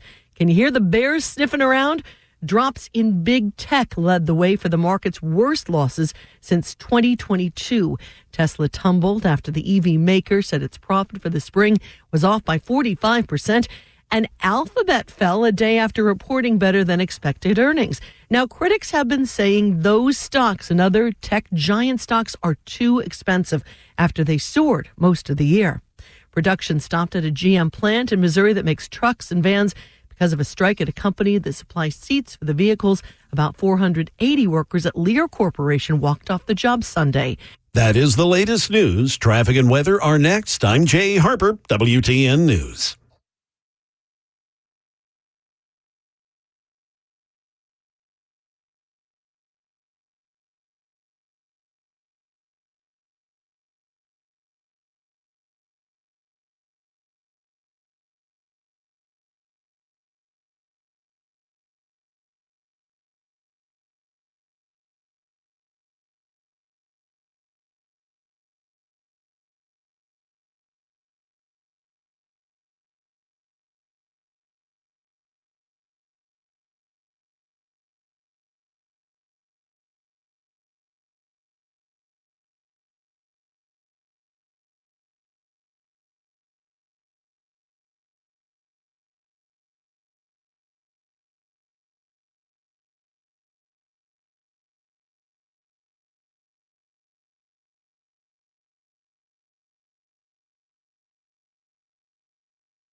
Busy bee. When you need heat or cold AC, you know the number, 775-7833. But right now, let's be honest.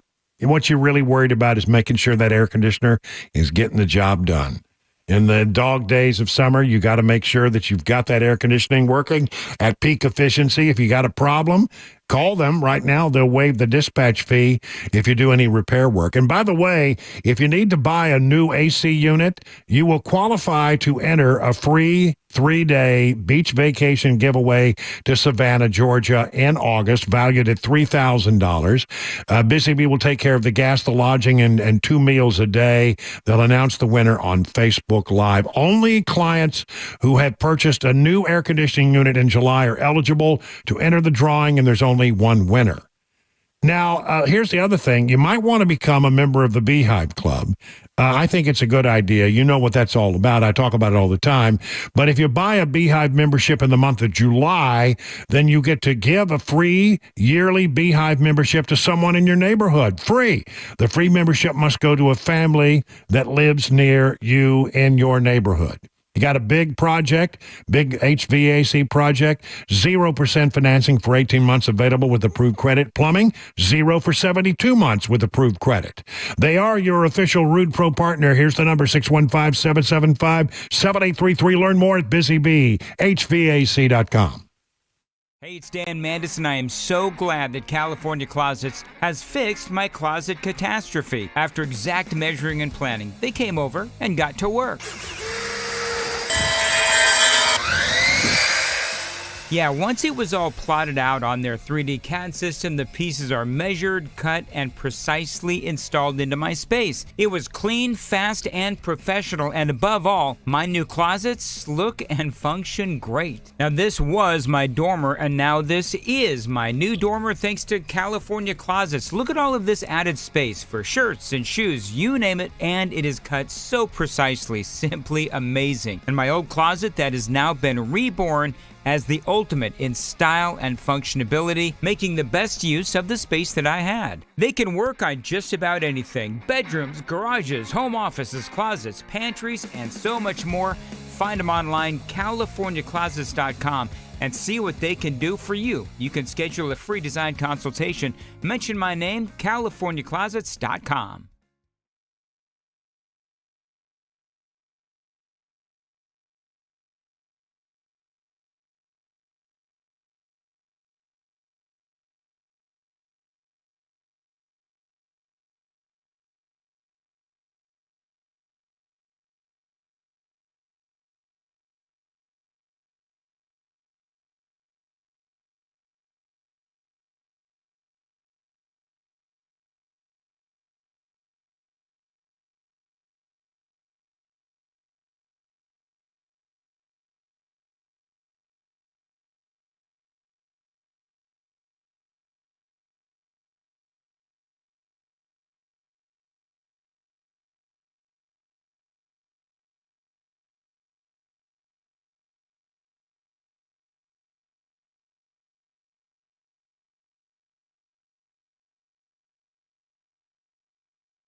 Almost 39 minutes past the hour. At 7 o'clock, Joe Biden gives an address from the Oval Office. We'll see what that's all about. We'll have a live coverage of it, courtesy of ABC News, starting at 7 o'clock at the end of this broadcast. Now, while we have a few minutes together before we have to part for today and come back tomorrow, I'll give you sort of some local news, because we haven't really had time to talk about local news in a big way.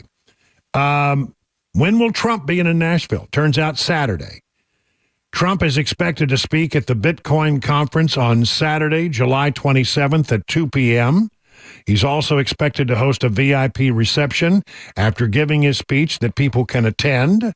How much does it cost to see Trump? Wow. This is expensive.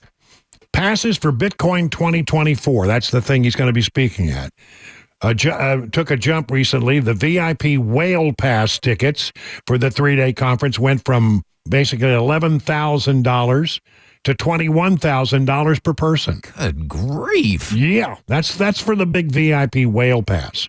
If you're a whale, does that equal like 4.3 Bitcoin? I don't know. I don't understand the Bitcoin thing at all. The more basic ticket packages are priced starting at $700 and at $4,000.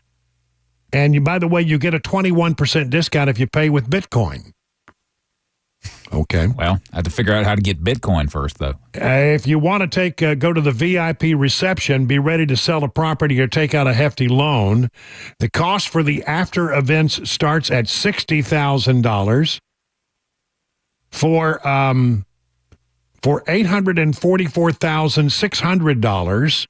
Donors can attend the reception, take a photo with Trump, and participate in an exclusive round table. This is high dollar. $800,000? $844,600, yeah.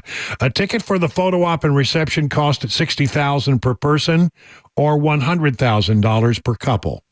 This according to the Trump 47 committee. You know, if Kamala becomes the president before the election, Trump will have to change all of his things. It'll be Trump 48 committee. Ooh. Yeah. This thing, I don't think it's going to happen, but anyway. Donald Trump Jr. is hosting a catered meet and greet on Friday in collaboration with the Trump campaign at the L27 Rooftop Lounge at the Westin Hotel. Tickets cost $3,000 per person, $5,000 per couple. Is Trump expected to make any other appearances? Short answer, no. After this, he's got an event in St. Cloud, Minnesota. And the travel time in a plane would be about 2 hours. And that means that Trump will have only 4 hours in Music City. He's going to raise a lot of money in 4 hours. If anybody can pony up that kind of dough. I'd like to meet the person that shells out $840,000. I guess that'd be. I'd want to be his VP pick if I was giving him that much money. Good grief. Tennessee Republican files articles of impeachment against Harris. This is Andy Ogles filed articles of impeachment against Vice President Kamala Harris on Tuesday. The filing expands on previously introduced articles that target Harris's record on immigration, a GOP rallying cry against the vice president. This according to WKRN.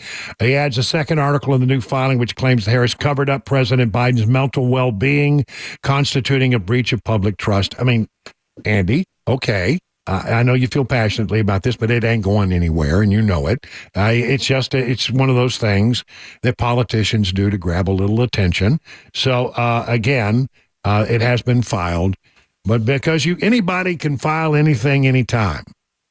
Just understand that about Capitol Hill. We have not had time to talk about this over the course of the last few weeks because of so much else going on. But there wasn't a shooting of a Tennessee Highway patrolman, and they have captured the two people they've been looking for. A man accused of taking part in the shooting of a Tennessee Highway Patrol officer in Putnam County had a history of violent crime, according to court records. Braze Rucker was charged with a litany of crimes committed during a robbery attempt in Nashville in 2013, writes the Tennessee Star. The charges stem from a robbery in which Rucker shot one person, leaving her paralyzed. Those crimes included 2 counts of attempted criminal homicide, 2 counts of especially aggravated robbery, 1 count of aggravated robbery, 1 count of possession of a firearm during the commission of a dangerous felony, 1 count of attempted first-degree murder, and 1 count of aggravated assault. Those are pretty serious charges. In 2016, though, nearly all of those charges were dismissed. He was convicted on only of aggravated assault and attempted, especially aggravated assault, and sentenced to 14 years in prison. He served less than 5 years. This is what's wrong. If you get 14 years in the Gray Bar Hotel, you need to spend 14 years in the Gray Bar Hotel. He was fled to Kentucky, captured on Sunday by the Kentucky State Police. Next day, extradited to Tennessee, booked in the Putnam County Jail. According to Tennessee Bureau of Investigation, Davis was apprehended On Tuesday night, he's been charged with attempted first-degree murder, so those two guys have been caught. There is a tax-free weekend coming. That's right. It is Friday, July 26th, 2 days from now. Thursday, then Friday, it begins and ends at 11:59 on Sunday, tax-free weekend. Memphis area residents will have a second chance to save if they miss the weekend sale. They can travel to Arkansas for their tax-free weekend just across the river. What clothing items will be tax-free in Tennessee? Shirts, pants, socks, shoes, dresses, belts, hats, underwear, gloves and mittens, scarves and neckwear, uniforms, athletic or non-athletic. Items which will not be tax exempt: jewelry, handbags, separately sold belt buckles, patches, and emblems, sewing equipment and supplies, protective equipment. Items sold together like shoes and full uniform cannot be split to stay under the $100 maximum for each individual item. What school supplies will be tax-free in Tennessee? Binders, notebooks, backpacks, lunchboxes, crayons, paper, scissor, tapes, pencils and pens, rulers, calculators, clay. You can get you some clay, paint and paint brushes, chalk, and drawing pads. These items are not tax-exempt. School-issued instructional materials, school computer supplies, sports and recreational equipment. What computer devices will be tax-free in Tennessee? It's a bit more strict. Eligible personal use computers or laptops must have a purchase price of $1,500 or less. The computer or laptop must be pre-built, meaning internal components do not qualify. No building of a PC from scratch this weekend. These will not be exempt from taxes. Computer components sold separately like monitors, speakers, keyboards, webcams, storage devices, etc. Does tax-free weekend work online? Yes. Shoppers do not need to make their purchases in person as long as the shipping address is in state. So there you go. A way to save some money. And if you're Memphis, you can just go across the river and do it again. In Arkansas. Tell your ma, tell your pa, you're going to be shopping in Arkansas. And then there is this. We'll end on a lighter note, because, we need a lighter note now and then. Buc-ee's is getting closer and closer to Nashville. The massive Southern Travel Center will soon be opening a location in Murfreesboro, just 34 miles from Music City, bringing road-tripping Nashvillians closer than ever to the chain's vast variety of fudge, Texas barbecue, and squeaky clean bathrooms. The Murfreesboro location will be the Volunteers' third Buc-ee's store. The chain also has locations in Crossville and Sevierville. A fourth location was announced for West Tennessee in April, which will be located at Fayette County. That's about 30 to 40 minutes from downtown Memphis. On June 24th, Kentucky's second Buc-ee's location opened in Smith Grove. That's the current location nearest to Nashville. But we're going to get one in Murfreesboro. What to know about them? They planned it. It's been in planning since May of 21. The Murfreesboro Daily News Journal says that the Murfreesboro store is projected to be even bigger operation than the Sevierville store, which was dubbed as a big store with roughly 74,000 square feet. Wow. I've been in that one, and yeah, that's a big one. So the Murfreesboro one's going to be really big. The proposed plan includes a 76,245 square foot building with 120 fuel pumps. 120 fuel pumps. Wow. 490 parking spots, room for 15 RVs and buses. Construction is underway. However, an official opening date has not yet been announced. The Buc-ee's spokesman did not respond to the Tennesseans' request for information.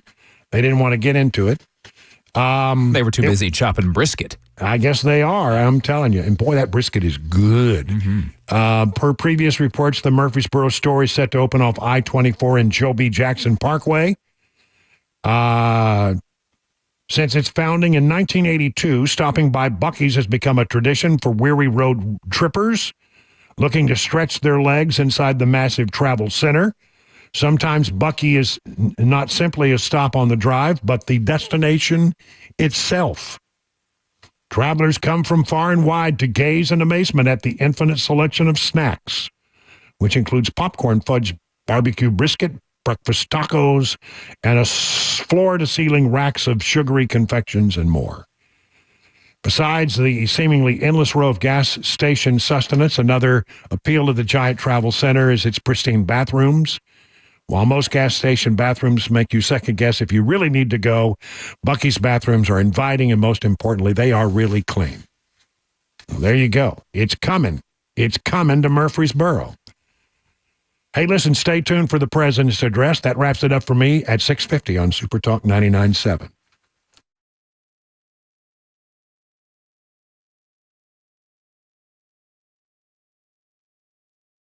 Well, with the exception of this, if you're in the market for a pole barn, the two brothers that run Stoltzko are the two guys you need to talk to. Exceptional quality, craftsmanship, and fair prices. They can build you a pole barn to your specifications with your needs in mind, and that is the Stoltzko difference. You can use pole barns for all kinds of things. It can function as a classic tool and work barn, a garage, or even a place to live. Flexibility is key. They combine the classic post-frame barn look with the reliability of modern materials and techniques to give you a finished barn that will stand the test of time. They don't scrimp on quality. They don't cut corners. They believe their customers deserve only the best. So listen, just go to their website, take a look at the things they've done for other people, and then you're going to want to give them a call. You'll say, I get it. I want me some of that. 615-622-5992. Stoltzko is where quality workmanship and great customer service is affordable. Here's that address again, STOLTZCO.com, Stoltzco.com. Hey, it's Dan Mandis, and I am so glad that California Closets has fixed my closet catastrophe. After exact measuring and planning, they came over and got to work. Yeah, once it was all plotted out on their 3D CAD system, the pieces are measured, cut, and precisely installed into my space. It was clean, fast, and professional, and above all, my new closets look and function great. Now, this was my dormer, and now this is my new dormer thanks to California Closets. Look at all of this added space for shirts and shoes, you name it, and it is cut so precisely, simply amazing. And my old closet that has now been reborn as the ultimate in style and functionability, making the best use of the space that I had. They can work on just about anything: bedrooms, garages, home offices, closets, pantries, and so much more. Find them online, CaliforniaClosets.com, and see what they can do for you. You can schedule a free design consultation. Mention my name, CaliforniaClosets.com.